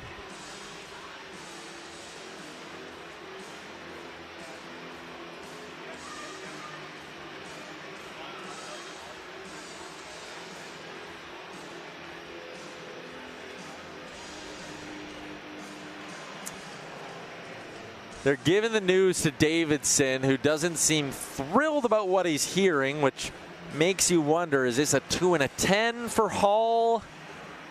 Is this just the 2? Is he maybe getting a 4 and it's a 2 on the other side? No one extra's going to the box though, which is usually the telltale sign. Justin Hall is still at the Golden Bears bench. It's just Adam Hall sitting in there for Alberta, and I believe that's just Aiden third. Here's the official announcement.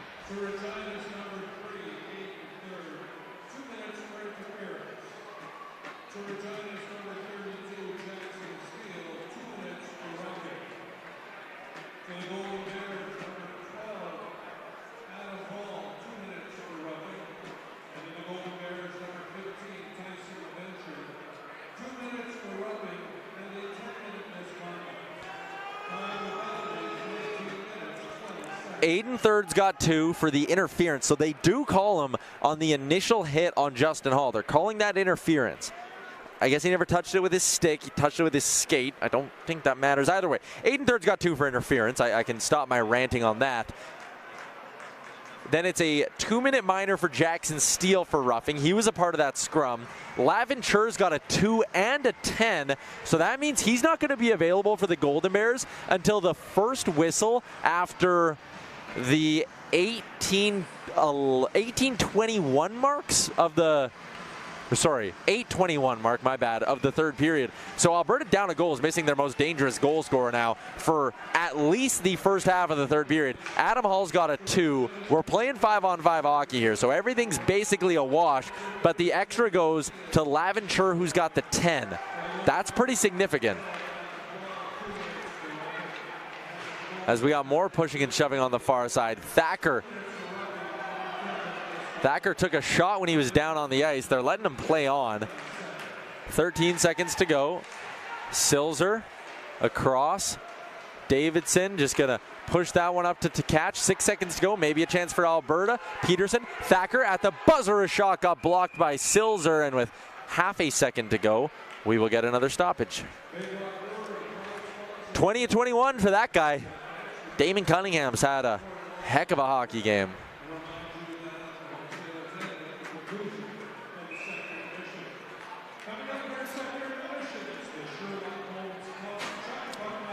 .5 seconds here. This face-off is, well, never say never, but more or less just a formality.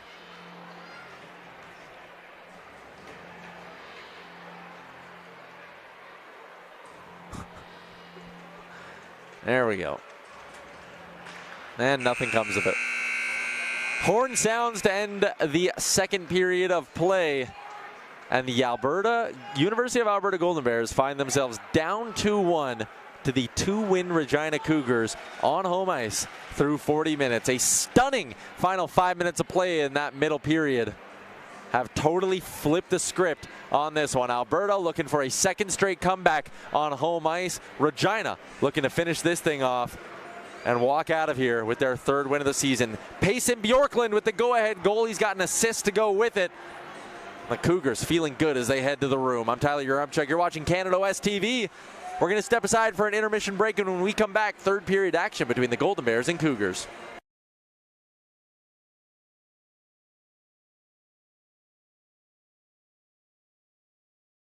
Wait a minute, get it how you live it. 10 toes in when we standing on business. I'm a big step. Underground method. Top-notch hoes, get the most, not the little. Straight terror. Founded in 1932, the Block A Club was an honorary society of the University Athletics Board, created to recognize male student athletes. These athletes were awarded the iconic evergreen sweaters, each featuring a large gold A, in recognition of their leadership, sportsmanship, and outstanding contributions to intercollegiate sports. But it wasn't until 1989 that female varsity athletes received the same recognition. Therefore, in 2016, University of Alberta Athletics launched an initiative to honor Pandas alumni who played 3 or more seasons but never received a Block A sweater during their time of competition. This year, the final group of these athletes is finally being honored. To paraphrase Martin Luther King, the arc of history is long, but it bends towards justice. After 35 years, we are the last group of female athletes to have finally caught up and received what we rightfully earned. The Block A is a symbol of camaraderie, excellence, and outstanding contributions to the University of Alberta. I don't really need a sweater to remember that, but wow, am I proud that I got one today. The legacy of these athletes is about more than just breaking records. Their pioneering spirit and the bonds they formed have left a lasting impact, not just on the field, but in their lives and future generations. We felt like we as a group could move together and do anything and be anything that we wanted to be. We felt no barriers when we were together, and I think it was a very important lesson that I've taken forward. Doesn't matter what anybody's telling you or saying to you, you can do whatever you want. So for us to be able to give back to sport, I think a lot of us are here because it meant something then and it still means something now. And I think then that I passed on some really good lessons to another generation of girls, because I coached girls, that then they'll carry on in their life and maybe take on later on and pass on to more girls. So I'd say that it creates a legacy that I think is something that we should all be really proud of. For many of these women, being a panda means more than just competing in sports. It means belonging to a family bound by shared experiences, where the friendships formed decades ago still feel as strong today. I can see Carrie, who I haven't seen in 38 years, And I feel like I saw you yesterday, and I think that's the power of being a Panda, is where you go, what you do, you can always come back to that, and it's a great groundbreaking message that, hey, we're in this together, and we did this. This friendship has been happening since the 80s, and we still spend time together, and we enjoy each other, and we love each other, and so it's friendships that are forged for life. These women's contributions extend far beyond the playing field. They laid the foundation for future generations, leaving behind a legacy that continues to inspire and open doors for others. When you started, built, or you advanced your sport, you were creating a legacy. You opened doors, you broke barriers for hundreds of athletes after you, and you weren't just doing what you loved for yourself, you were changing the world for hundreds of people that you didn't even know. So friends, thank you for being part of this program. I just want to ask if you could raise a glass to us. 48 years, not 38 years.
exceptional community. It sets you apart.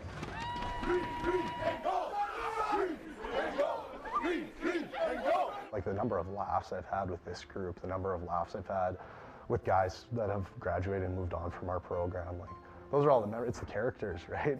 I'm really lucky to have that support team around me, and we all are, and it's great to be able to push each other and support each other to higher heights. It's a great feeling to get that championship, but I think it's just an even better feeling that we get it here at home, right here at the U of A. 10 years from now, I hope I'm still wearing the same sweater, sitting in the same bleachers, cheering whatever team is on the field in green and gold.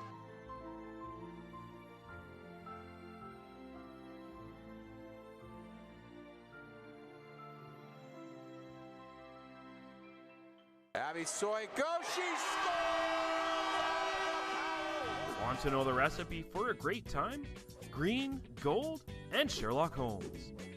It's the place to be before, during, and after the game, and it's right on campus. We continue to be a proud sponsor of Golden Bears and Pandas Athletics. Everyone has a Sherlock story. What's yours? University of Alberta Athletics would like to thank the Students' Union and its Legacy Fund dedicated to the Golden Bears and Pandas for the continued support of our program.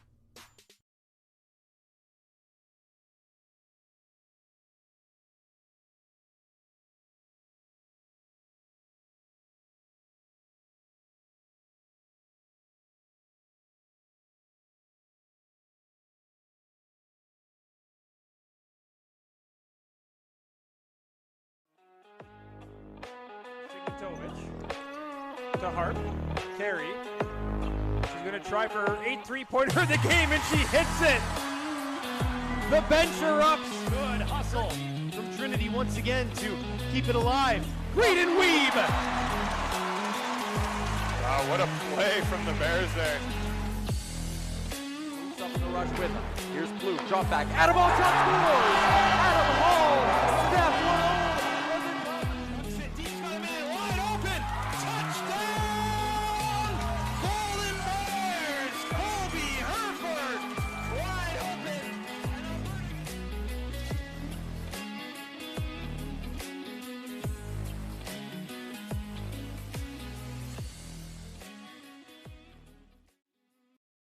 Wait a minute, get it how you live it. 10 toes in when we standing on business. I'm a big step.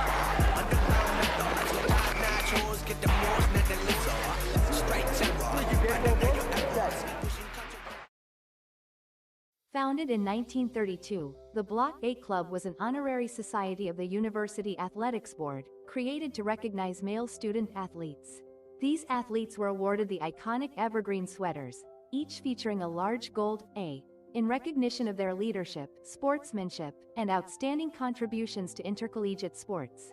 But it wasn't until 1989 that female varsity athletes received the same recognition. Therefore, in 2016, University of Alberta Athletics launched an initiative to honor Pandas alumni who played 3 or more seasons but never received a Block A sweater during their time of competition. This year, the final group of these athletes is finally being honored. To paraphrase Martin Luther King, the arc of history is long, but it bends towards justice. After 35 years, we are the last group of female athletes to have finally caught up and received what we rightfully earned. The Block A is a symbol of camaraderie, excellence, and outstanding contributions to the University of Alberta. I don't really need a sweater to remember that, but wow, am I proud that I got one today. The legacy of these athletes is about more than just breaking records. Their pioneering spirit and the bonds they formed have left a lasting impact, not just on the field, but in their lives and future generations. We felt like we as a group could move together and do anything and be anything that we wanted to be. We felt no barriers when we were together, and I think it was a very important lesson that I've taken forward. Doesn't matter what anybody's telling you or saying to you, you can do whatever you want. So for us to be able to give back to sport, I think a lot of us are here because it meant something then and it still means something now. And I think then that I passed on some really good lessons to another generation of girls, because I coached girls, that then they'll carry on in their life and maybe take on later on and pass on to more girls. So I'd say that it creates a legacy that I think is something that we should all be really proud of. For many of these women, being a panda means more than just competing in sports. It means belonging to a family bound by shared experiences, where the friendships formed decades ago still feel as strong today. I can see Carrie, who I haven't seen in 38 years, and I feel like I saw you yesterday. And I think that's the power of being a panda, is where you go, what you do, you can always come back to that, and it's a great groundbreaking message that, hey, we're in this together and we did this. This friendship has been happening since the 80s, and we still spend time together, and we enjoy each other and we love each other. And so it's friendships that are forged for life. These women's contributions extend far beyond the playing field. They laid the foundation for future generations, leaving behind a legacy that continues to inspire and open doors for others. When you started, built, or you advanced your sport, you were creating a legacy. You opened doors, you broke barriers for hundreds of athletes after you, and you weren't just doing what you love.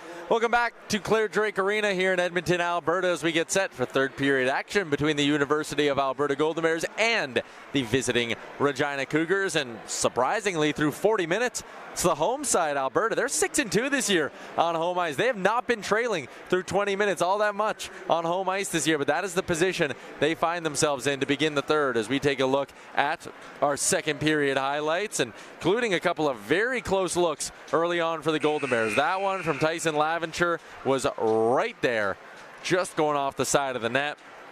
This chance on a shot from the point bounced up in the air and bounced around, but a really good game from Sturgeon County product Damon Cunningham. A little bit of a homecoming game for Damon Cunningham, playing in front of what I'd presume to be a lot of friends and family. Here's the turning point. Logan Barloggi cutting, barreling to the net, finds it 2-1. Payson Bjorkland, who assisted on that Barloggi goal, finds the back of the net just over a minute later, and it was kind of all Regina from that point on. They continued to apply pressure, a frantic run here, and the puck just didn't quite find the back of the net. And then tempers flared.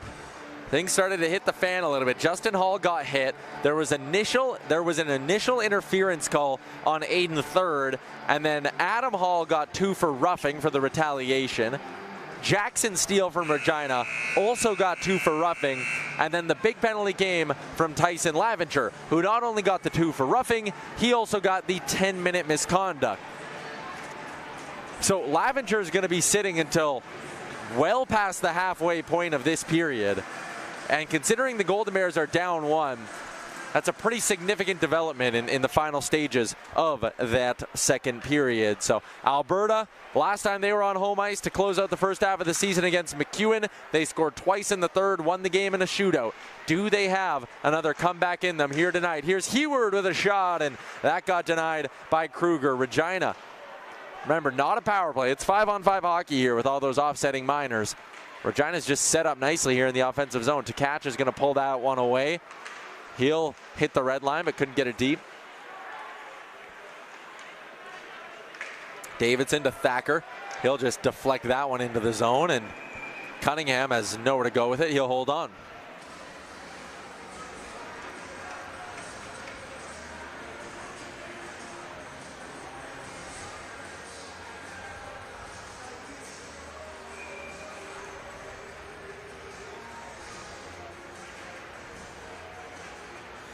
Cunningham, 21-year-old, in his first season with the University of Regina. And again, the results as a team not quite there on the season for Regina. Tonight, though, I mean, could have fooled me on this being a 2-win team. And Cunningham's been a big reason why they got a 2-1 lead. He's made some great stops.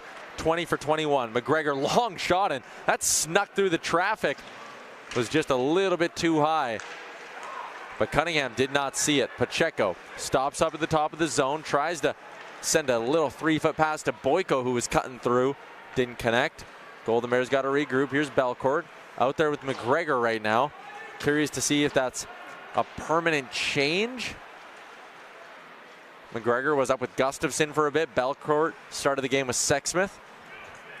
And I guess we'll see if Ian Herbers jumbles up the lines a little bit here. Obviously, 2/3 of his top line are in the penalty box right now.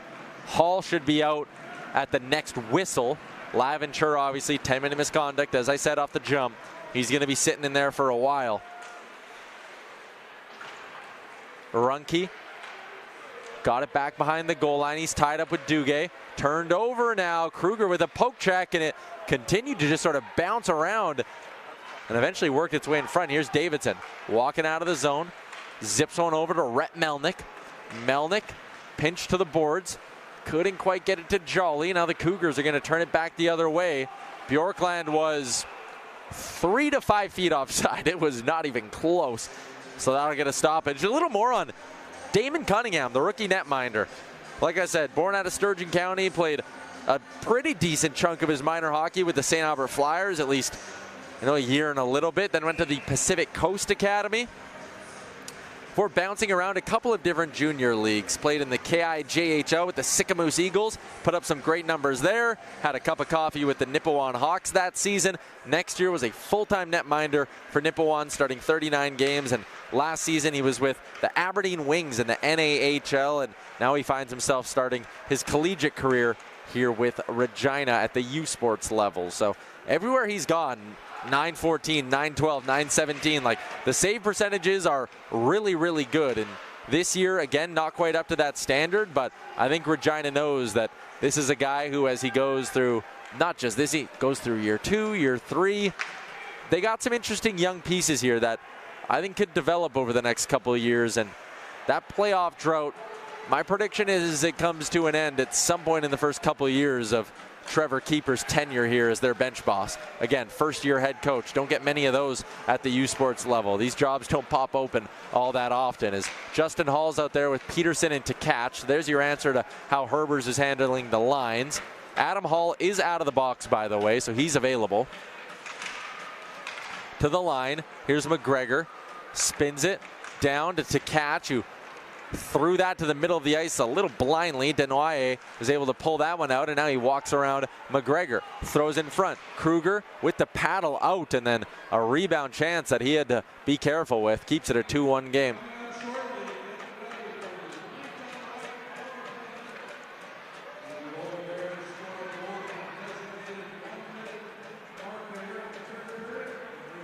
Five rookie forwards in the lineup tonight for the Regina Cougars, including Damon Cunningham between the pipes. So a pretty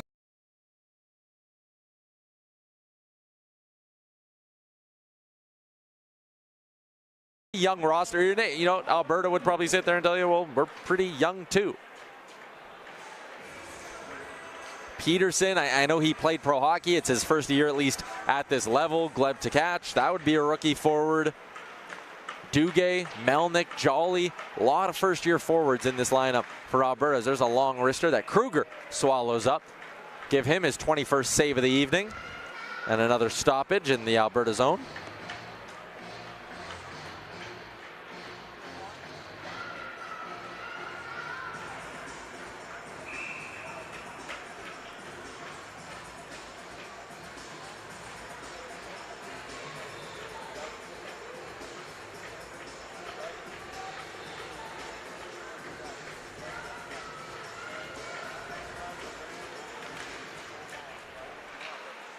Scramble draw, push back, top of the zone, shot, fanned on, and then a good follow-up, another chance, and Kruger had to be sharp there.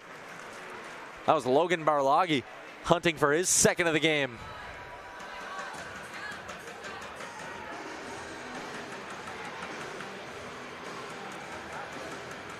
Barlagi, in his 4th year with the club, scored just once in 25 games last year.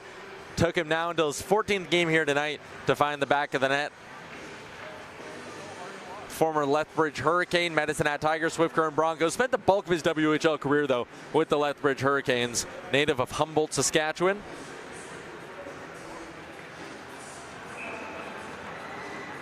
His father, Michael Barlagi, even played a couple of seasons in the WHL, a couple of years with the Humboldt Broncos back in the late 80s, early 90s. He was a WHL champion. Up the ice go the Golden Bears. Thacker bounces. Justin Hall scores! Tie game! Justin Hall jumps on a loose puck and finds the back of the net.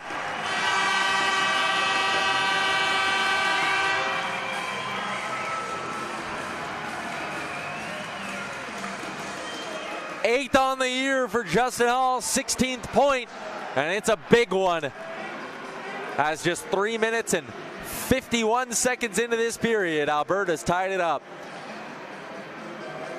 And you feel for Cunningham there. I mean, that's a rolling puck that Justin Hall just simply puts his head down and fires it. It's hard for a goalie to get a read on a shot like that. Good touch by Hall, though. This game's all tied up. One-timer Silzer denied by Kruger. Turned over, a whack and a bit of a flub there by Runke. Sometimes those will fool a goalie, though. As it's rimmed around, here's Melnick. Melnick tries to just chisel it out of the zone. Davidson, soft dump in. Cunningham's gonna glove it and hold on to it.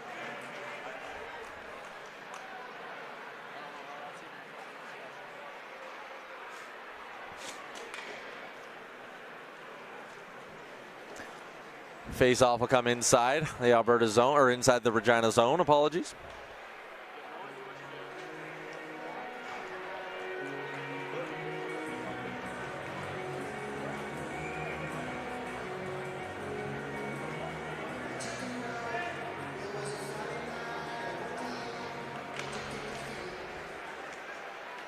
Gustafson, wrist shot goes off the knob of Cunningham and up and out of play. So, but as quickly as the play starts, we'll get another stoppage.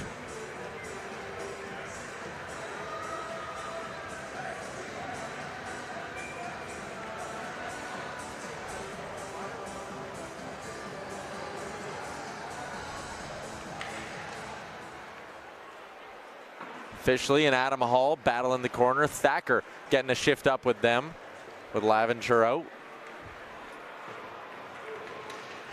Spun in front, Gustafson, it's at Justin Hall jumping on it, actually, a rebound. And it looked like Gustafson had a stride to walk in on that. Adam Hall jumped on the puck instead, side of the net, now they whack away. And Gustafson's gonna hold this in. Alberta pouring on the pressure now. Thacker bumped off the puck. Fishley skates onto it, goes off the glass, down the ice, and that took a bit of a kick. Doesn't have enough for icing, so McGregor back on it. McGregor gets to the red line, couldn't get it deep, so Gustafson now has to retreat and go get this one from his own goal line. Gustafson swings it back to his partner McGregor. Almost lost it there, but pushed it up to Adam Hall. Hall gently down the wing, that's out of the reach of Tkach, and that'll go for icing. Face-off coming back down towards Ethan Kruger.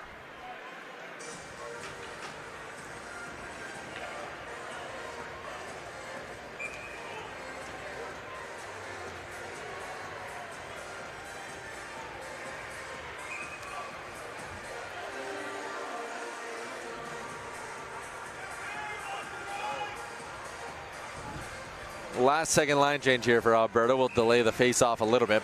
Regina, I mean, to their credit, they're out shooting Alberta right now. And that has not been something that the Regina Cougars have been able to say a lot this season. Through 18 games, they've only outshot the opposition 4 times this year, winning one of those 4 games. D-to-D pass, shot, Kruger denies it. That'll be their 26th shot of the game.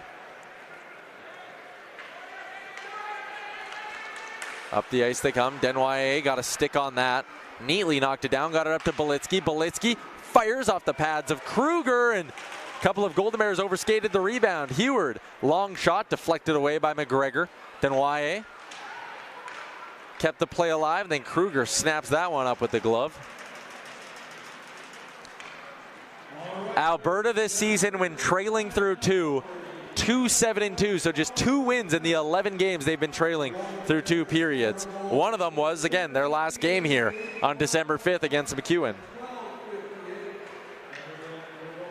Regina looking to snap out of a 7-game losing skid.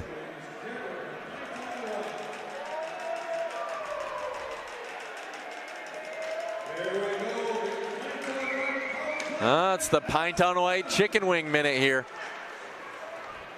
Oh, Pat would be upset if he missed this one. Golden Bears need to get it out of their own zone for it to come to fruition, though. All jammed up on the half wall. Popowich turned over Bjorklund and lost the handle on it before he could get a shot off. An ugly turnover by Alberta won't bite them, because Bjorklund, who's the hot hand tonight, 2 points on the 2 Regina goals, he just lost the handle. I think he might have honestly been a little surprised that he even had that much time. Peterson now, as Alberta goes back the other way to the line.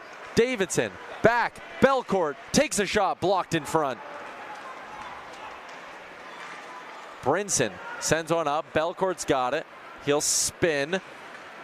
Had to spin away from Bjorklund. Turns it over, though. Here's Runke. Runke to the front. Bjorklund cross-checked up high by Bjorklund. No call. He's going to skate off the ice. Chicken wing minutes come to a close as Peterson shoves it down the ice. They're going to say icing. Yes. Oh, Duguay was almost there. I think he's a little frustrated.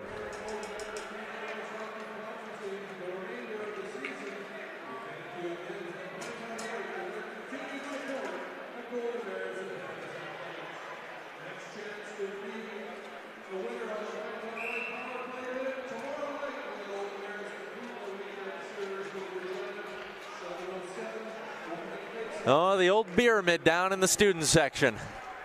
It's a bit of a smaller one tonight, considering how, we'll say, well lubricated this crowd feels.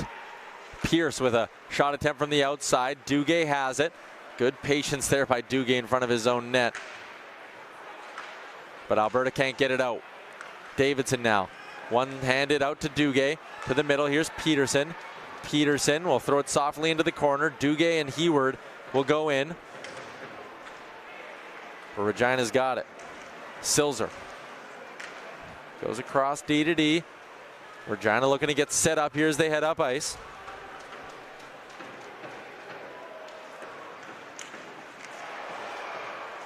Turned over, Adam Hall. A broken stick is actually what caused that, and then a puck goes up and out of play.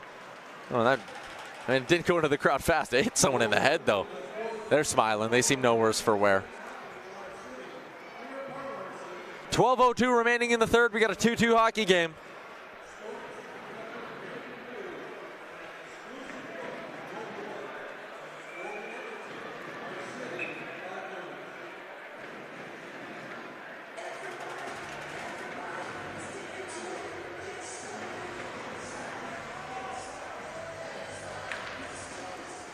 Off the draw, here's Thacker. Alberta's got possession here. Thacker pinned to the boards, trying to get away from that check, and he does for a moment and gets knocked down. No call. Whistle seemed to be put away a little bit here in the third. Top of the zone, here's Hall. Justin Hall takes a shot, goes off the glass. Yakimchuk engages with Hauk. Turned over again, though. Here's Justin Hall. Nice little backhand dish to Adam Hall. Played to the front. Gustafson was cutting towards the blue paint there. Again, just not quite able to get a shot off. A little Hall-to-Hall pass there down low. Thacker back to the line. Gustafson drags, knocks it down low. Wobbling, bouncing puck. 4, 5, 6 players all down in the corner. Jamming away at this puck. One body takes a tumble. The puck's still nowhere to be found. There's a shot. Thacker gets whacked hard by Culling. Gives him a shot back, and there's the whistle. Regina was okay just pinning that thing up, and now right in front of the student section, we got some jawing and we got a crowd that's reacting accordingly to what they're seeing.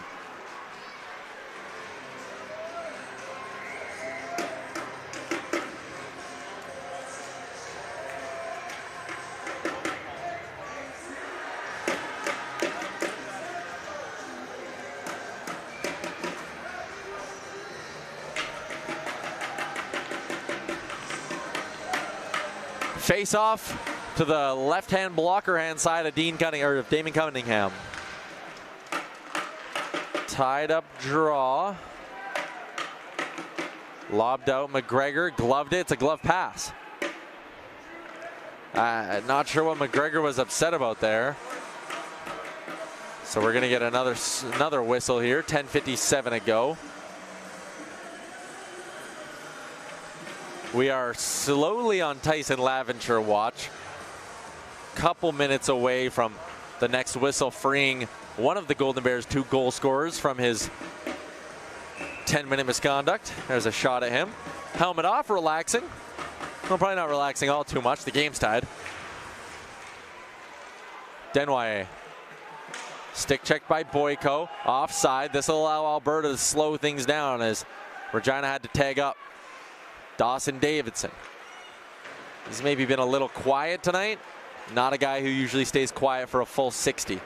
And a guy who's definitely had his fair share of clutch moments in a Golden Bears sweater. Rimmed in. Belitsky tried to whack at it. Didn't connect. Pacheco now will attempt to flick it out, but it hit a body. Went back to Davidson. Davidson now tied up with White. White comes out with the puck. Takes a shot. Scores. White found a lane and finds the back of the net. Regina's jumped right back out in front. 3-2.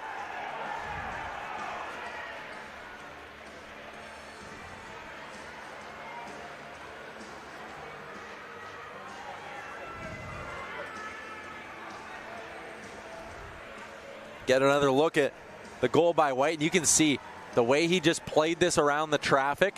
There was a line of bodies in front. McGregor was there. Denway was there.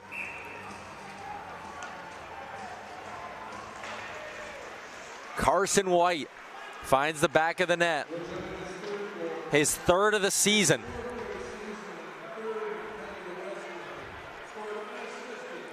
Alberta needs to go right back on the attack here. 10 minutes to go in the third period. Here's Jolly. Jolly tries to whack one towards the net, bumps into third. Duguay's got it, shovels it back to the line. Here's Gustafson. Gustafson will activate, walk in. Gustafson from the bottom of the circle, and Cunningham stopped it, and it looks like it stung him a little bit, actually. Oh, it got him up under the collarbone. That's where the puck was sitting. Under the mask, collarbone area. You can see he's stretching out his neck a little bit there. That's why, I mean, you'll see a lot of goalies, Ethan Kruger one of them, they'll wear the dangling neck protector because that's an awkward spot to get a puck. We'll get another look at it here. Gustafson maybe just trying to create a little bit of chaos. Maybe he saw a little bit of a gap up in that short side corner. Either way, he'll get a stoppage. And Alberta's going to go back to the Hall-Thacker line here that gave them their last goal. Hall wins the draw. Thacker's shot goes just wide. Cunningham didn't move. Lots of traffic on that one. Now here's a chance in front. Hits a skate, then is shoveled down the ice. Pierce trying to drive wide on Belcourt. He'll stop up. Send a backhander to Steele. Didn't quite connect. Pierce. Him and Belcourt battle it out. Good job by Belcourt to tie him up, and for a moment he got possession back. Spun it to Hall. Hall will turn out of his own end, and here comes Justin Hall. Has the tying goal. Since then, though, Alberta's lost their, or given the lead back to Regina. Does Hall have another one in him?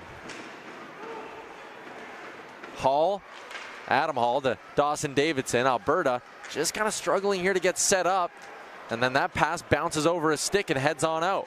Yakimchuk to Adam Hall, drives in wide. One hand, jumps around Brinson, tries to spin in front. He had Melnick in front of the net. If he could have gotten it there. Hall now behind. Spins at the goal line, trying to get away from Brinson. Finds Adam Hall in front, and the two brothers connecting for a scoring chance, but couldn't find the back of the net. Adam Hall across, Davidson.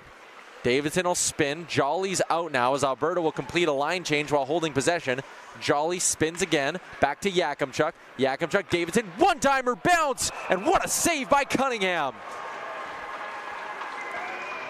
Shot from Davidson got deflected, bounced off the ice, back into the air.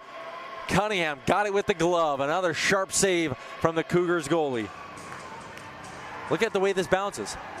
Whew, that's a skipper. That's like throwing a rock out towards a lake.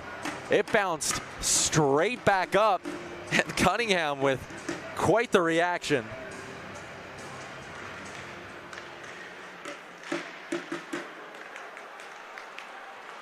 White sends it off the glass and into the bench. So we'll get another whistle. This one will face off, come back in the zone.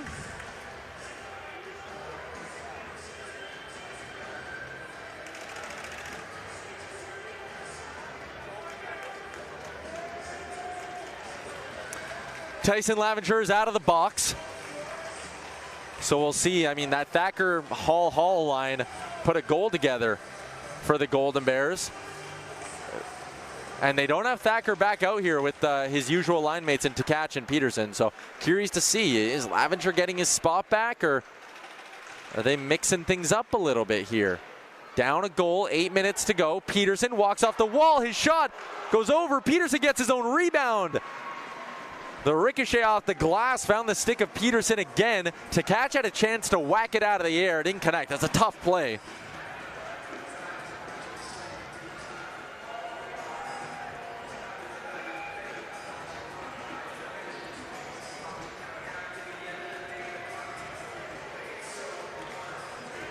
Peterson on the draw now. Peterson shot from the outside and was maybe looking for Tkach. Down low, Boyko applying some pressure, didn't get there first. Pierce now will shovel it out to the neutral zone. Hand pass will blow this one dead.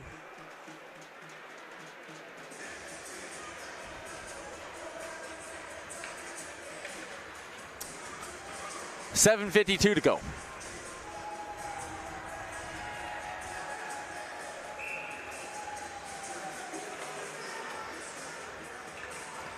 Regina protecting a lead in the third period is not something they've done a ton.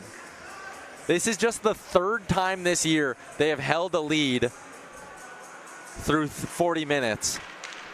They've been trailing in 14 of their 18 games through 40 minutes. Tied twice, and yeah, had a lead twice. Alberta, this is the 11th time they've trailed through 40 minutes. They've come back and won twice. They've gotten an extra point twice, losing 7 of them.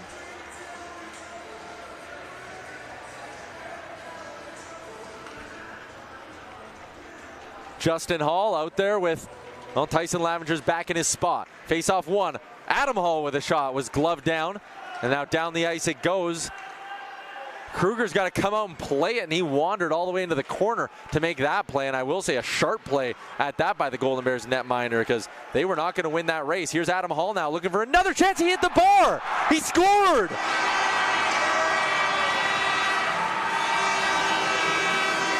It's called a goal. Adam Hall's tied the game.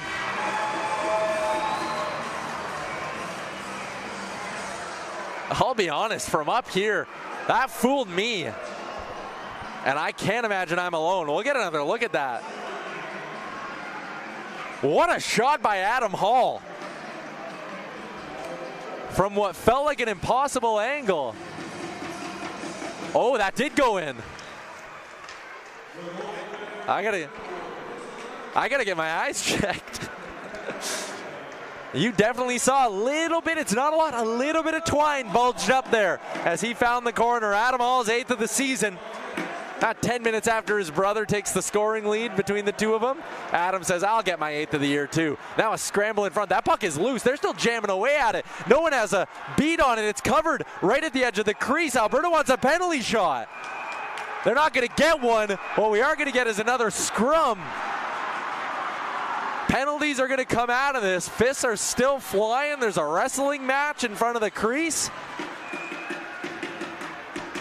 I'll be honest, I felt like that could have been a penalty shot. We'll get another look at this sequence. I'm still reeling from the fact that I couldn't see the Adam Hall goal. I thought he hit the bar. There's a lot going on here. This is turning into a bit of a classic between the Cougars and Golden Bears. Here's the play out of the corner. Dragging it to the front of the net's Peters, and he gets knocked down. Watch that puck for as long as you can now. Keep it running. It's loose. Here's the play. It's dragged in. It's loose again. Watch where it comes in. Right there. Right there. You can see it emerge, and it's knocked back. I mean, that's not quite covering it. Real close. Real close to probably being a penalty shot.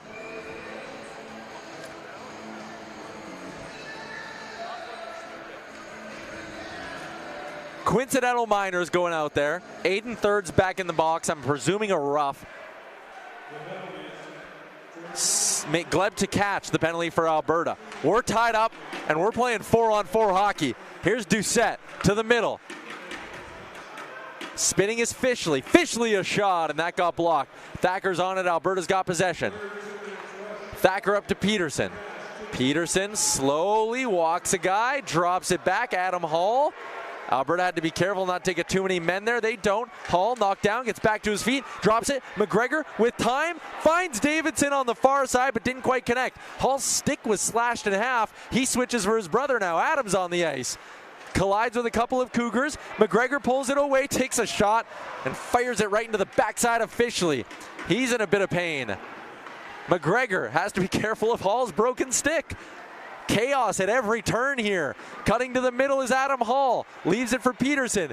Peterson drags, shoots, blocked, and then eventually just flutters up in the air, and Fishley's able to glove it down. 6:03 to go here in the final period. Get another look at this opportunity. Peterson it's just a waiting game there between him and Fishley. Fishley knows if he goes down too early, it's an easy play for Peterson to just push out and have a lane. Peterson's trying to wait as long as he can without losing his angle. Fishley is the one who wins that little battle.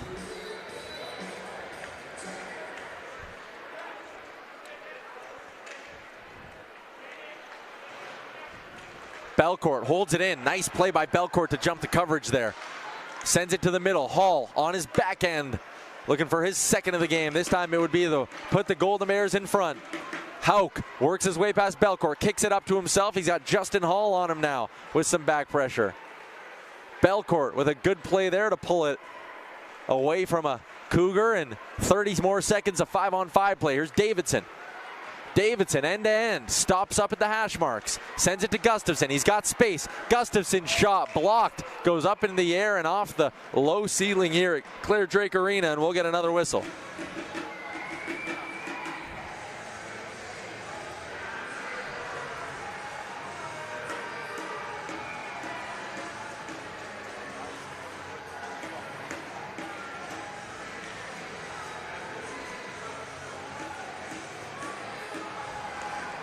Face-off one back. Here's Gustafson. Waits, dishes. Boyko takes a shot. Glove down by Cunningham. Nice save there. Put him up to 30 saves on the evening. Alberta's got the lead back on the shot clock as well. They've turned up the pressure here in the last 2 or 3 minutes. That's a nice shot by Boyko. He got a lot on that.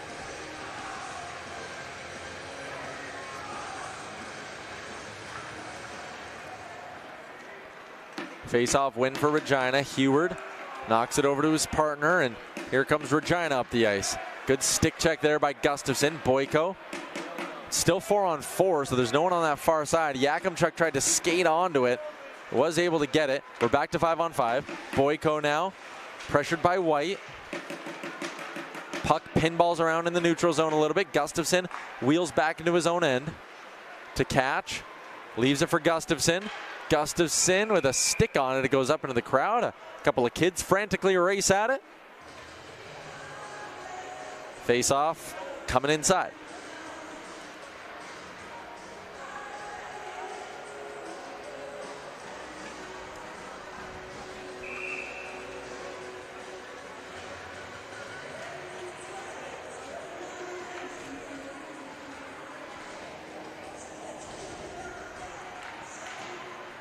Davidson to Jolly.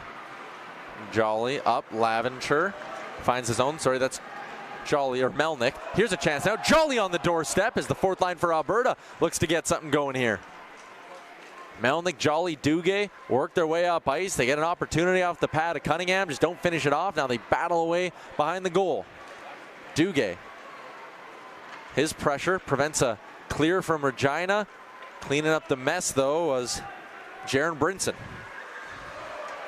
Collision, nothing will come out of it. Alberta will pull it up ice. Duguay doesn't quite get knocked down. He withstands a check from third and keeps the play alive for a moment. Thacker now in on the forecheck to catch, pulls it off the half wall, and a nice defensive play by Runke. Broke that up. Peterson spins it down loaded to catch. To catch, was looking for Thacker, put it on his backhand though. Thacker holds possession. Coast to the middle, untouched, pulls it back for a quick wrist shot, and that was blocked as well. Regina's been getting in front of a ton of rubber here in the last 5 minutes. Gustafson, rim down low, here's Gleb to catch, spins, One-hand shove, loses possession for a moment. Now once again, 4 players will battle behind the net. Peterson, Gustafson, long shot gloved by Cunningham. Another ozone draw coming for Alberta.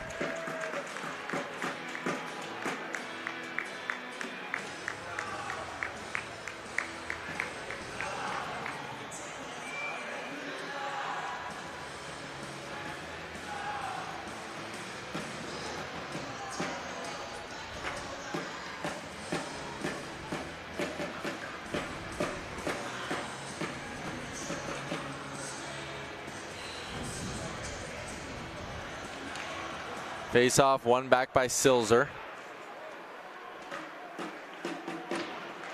Gustafson holds the line, knocks it over to Hall, spins it. Justin Hall now to the middle, back to Adam Hall on the far side. Laventure behind the net, and I mean, thought he had a teammate on the far side. Adam Hall was all tied up though. No hand pass as that clearing attempt hit Adam Hall. He'll now skate onto it, send it down low.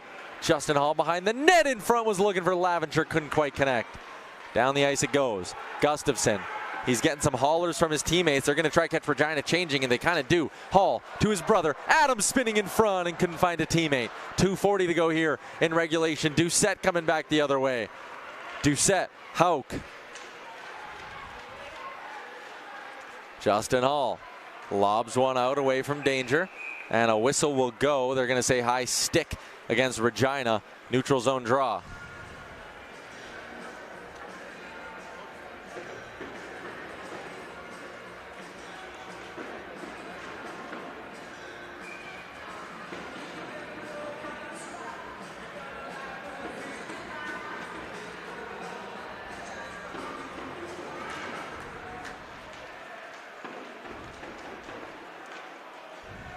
Hauk to the middle, hits the line. Davidson, first man back on that puck, sends it off the glass. Nice play by Brinson to hold it in though. Davidson's got it back, he'll try again here. This time his clearing attempt does get out, and it finds Pacheco. Turned over, here's Boyko. Boyko on his backhand, shovels it towards the crease, it got blocked. Now Regina just pushes it out off the glass. Alberta turning it right back around though. Boyko puts it wide of the net. He got held up, so couldn't exactly get a lot of speed going to do the chase part of that dump and chase. Belcourt steps up. They got to tag up. They do. Peterson now gains the zone. Good play by Belcourt there, not just to dump it in. And the ripple effect of that decision is they've got possession.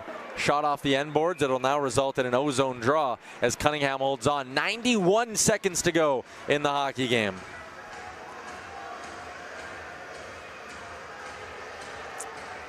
We are in for a heck of a finish between these two teams, as that shot just went wide.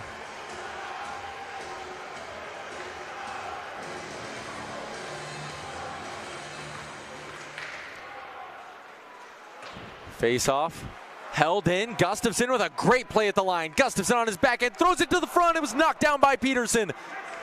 But a nice defensive play by Ashton Fishley stopped Peterson from cleaning up the second attempt. Knocked away from Thacker. Here's a partial break. Denoyer in, backhand, forehand, and a big save. Kruger, it sits in front, and finally the glove of Kruger will get a whistle. Denoyer looking for his first Canada West goal, and he came real close to getting it right there on that rush.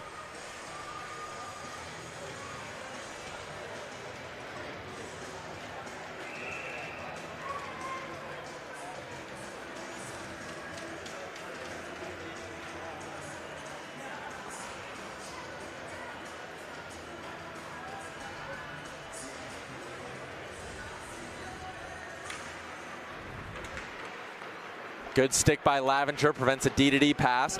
Regina's got a tag up. We're officially in the last minute. Davidson behind his own net to Yakimchuk. Yakimchuk shoveled the Hall. Hall gets crunched by Pierce. Regina's got possession back. Runke pushes it into the corner. Justin Hall will be there. Steele is on him. Pass to the middle of the ice, almost a dangerous one. Yakimchuk's got it though. Sees a lane to get to center. He'll do that, then a little more and throw it in the corner. 30 seconds to go. Are we destined for overtime here at Clare Drake Arena? Davidson knocks it down. Hall turned over. Heward, cross ice. Doucette will eventually find it. Circle back. Hauk lost it. It's now dumped into the corner. Gustafsson, under 10 seconds to go, will send one up. It's whacked away in the neutral zone, sent back into the corner, and that will do it for regulation time here at Clare Drake Arena. They've played 60 minutes. It's not enough. Overtime coming between the Cougars and the Golden Bears.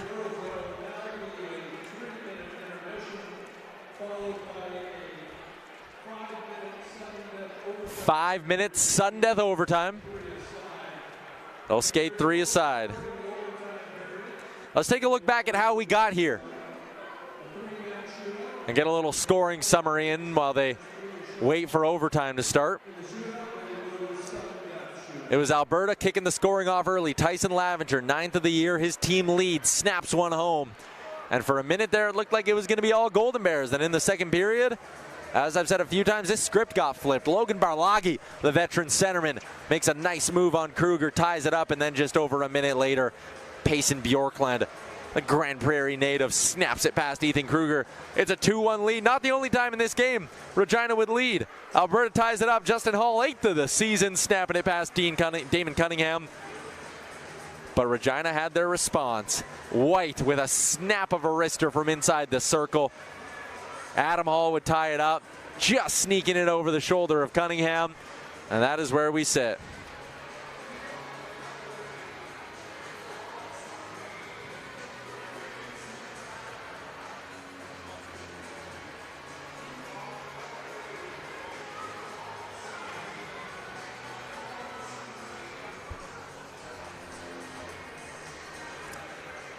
While we wait, let's give you one final out-of-town scoreboard update, because we do have a couple of finals, and how about this? Not the only game going to overtime is the one here in Alberta. Mount Royal with an OT win. Connor Bouchard with the OT winner as Mount Royal on home ice beats Saskatchewan. A good seeding matchup from the Eastern Conference there. The other final we have to give from you is from Father David Bauer Arena in Calgary, is the home side. The Calgary Dinos were shut out in this one by UBC. Jake Lee, Sasha Mutala, Josh Williams, and Jake Wright were the goal scorers. 23 save shutout for Brett Murwald in that one. So those are your two finals. The winners tonight are UBC and Mount Royal. Alberta looking to join them. One other game underway. Trinity Western on home ice looking for their 4th win of the year. Simchuk's got one. Knutson, Ladmanis have goals as well. It's 3-2 Trinity Western over Manitoba. 2 minutes to go in the second period there. Kruger returns to his crease for Alberta. Cunningham back on the other side for Regina. Cunningham stopped 31 of 34. Kruger 27 for 30. Both goalies 900 or better in this hockey game. But it's next goal wins time between Alberta and Regina. A win for Alberta moves them into a tie for second with McEwen in the West Division. A win for Regina would be their 3rd of the season. Overtime records for Alberta: 1 OT win, 1 shootout win, an OT loss, and 2 shootout losses. So they're 2-3 when it gets to the extra frame. Regina, how about this? A perfect 2-0. An OT win, a shootout win, no losses in the extra frame for the Cougars. Can they keep that streak alive here and get their 3rd win of the season? First possession goes to the Cougars as the puck is down in OT. Heward drops it back to the captain, Eric Hauk. Matt Culling, the 3rd player on the ice. It's turned over. Here's Adam Hall. It's the 2 Hall brothers on the ice for Alberta. One-timer Justin Hall turned aside by Cunningham. Regina's got the puck back. Gustafsson's the lone D-man for Alberta. See how long he stays out. Turned over once again, though. Justin Hall couldn't quite skate onto it. Here's Hauk. Heward has it now. Here's Adam Hall now, another good turnover, forced by the Hall brothers. Adam Hall cutting towards the middle, leaves it for his brother.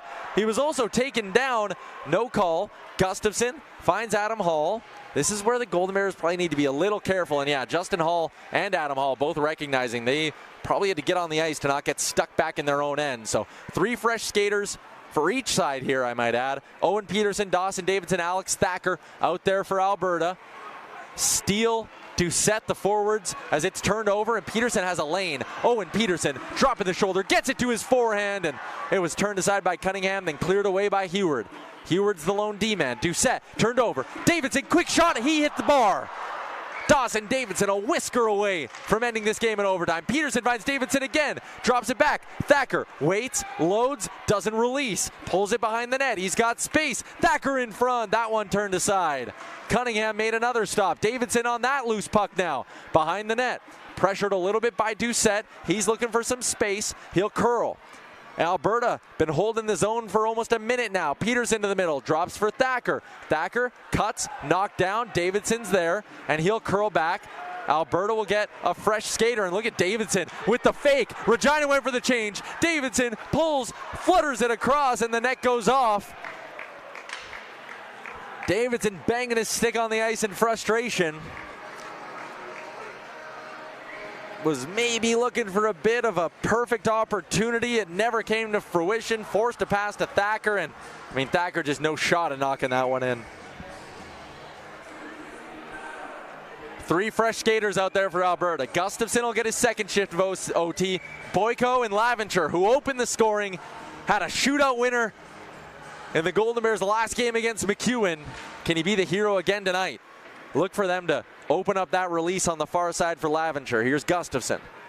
Backhand, drives around. Oh, and he wanted to cut to the front of the net aggressively. Wisely pulls up. Possession key here in 3-on-3 overtime. Boyko shoved off the puck. Again, when all else fails, there's nothing wrong with a regroup like this if you're Alberta. You just want to hold possession. Gustafson turned it over. A chance for Regina. A shot denied by Kruger. He jumps out at it, can't cover it. Finally knocking it back to himself in a heart attack moment for the home crowd. But Kruger holds on. Gustafson has had such a good game and just lost the puck there behind the net. Here's the load up now for Ian Herbers. It's the Hall brothers and it's Dawson Davidson. 2 goal scorers from tonight and your leading point getter on the year. Bjorklund's got a goal. He's out there for Regina.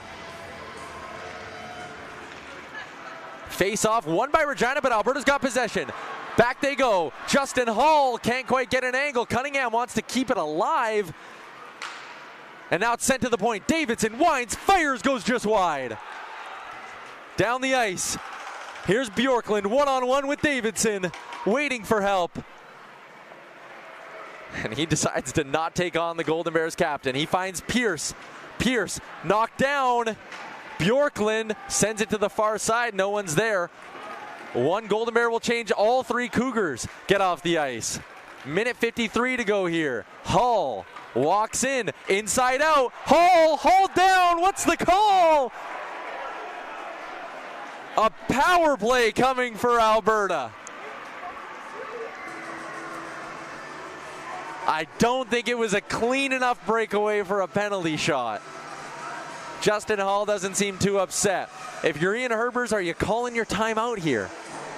You just had the Hall brothers on the ice. They're presumably gassed. Timeout for Alberta. It's a holding penalty that goes against Ryan Silzer.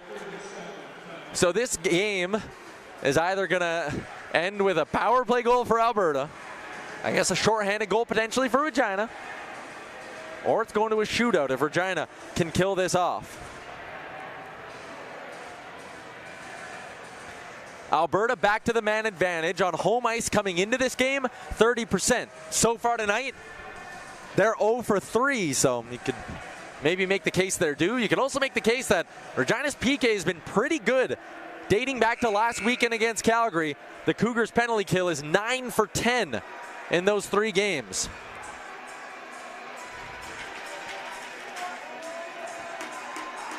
Justin Hall, Adam Hall, Tyson Laventure, and the captain, Dawson Davidson, are on the ice for Alberta.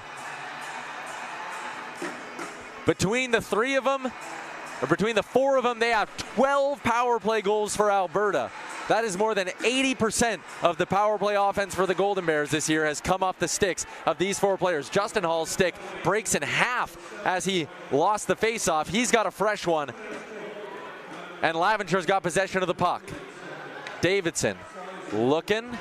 Justin Hall's cleaning up the debris to his brother down low. Adam in front. He was looking for Laventure on the far side. Didn't connect. A really good play in front by Ashton Fishley to break that up.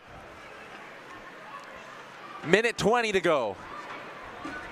Davidson drops it for Adam Hall. Drives wide, pinned to the boards, and a good play by Aiden Third breaks up that.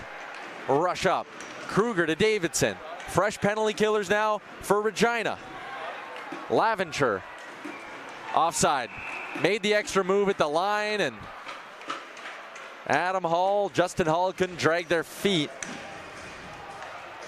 Good pressure by Regina.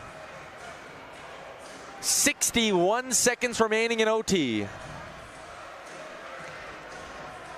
Laventure's replaced by Thacker.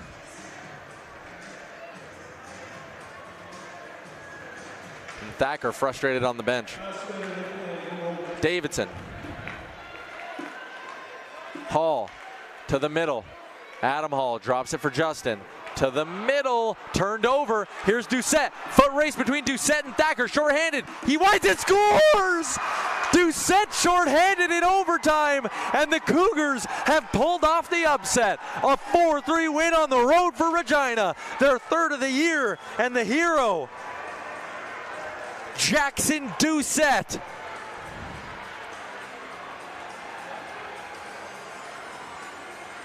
Alberta absolutely stunned by that slapper.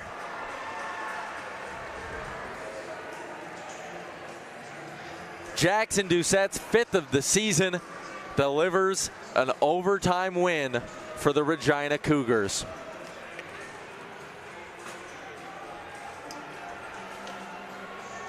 "28 saves for Ethan Kruger, but the last one beats him. Alberta is given a power play in overtime, and they lose the hockey game.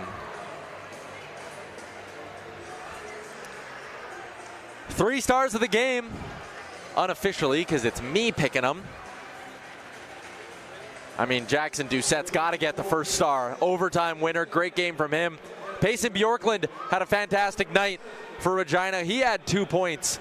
Got in on half of the Cougars' offense. And Justin Hall was buzzing in this one.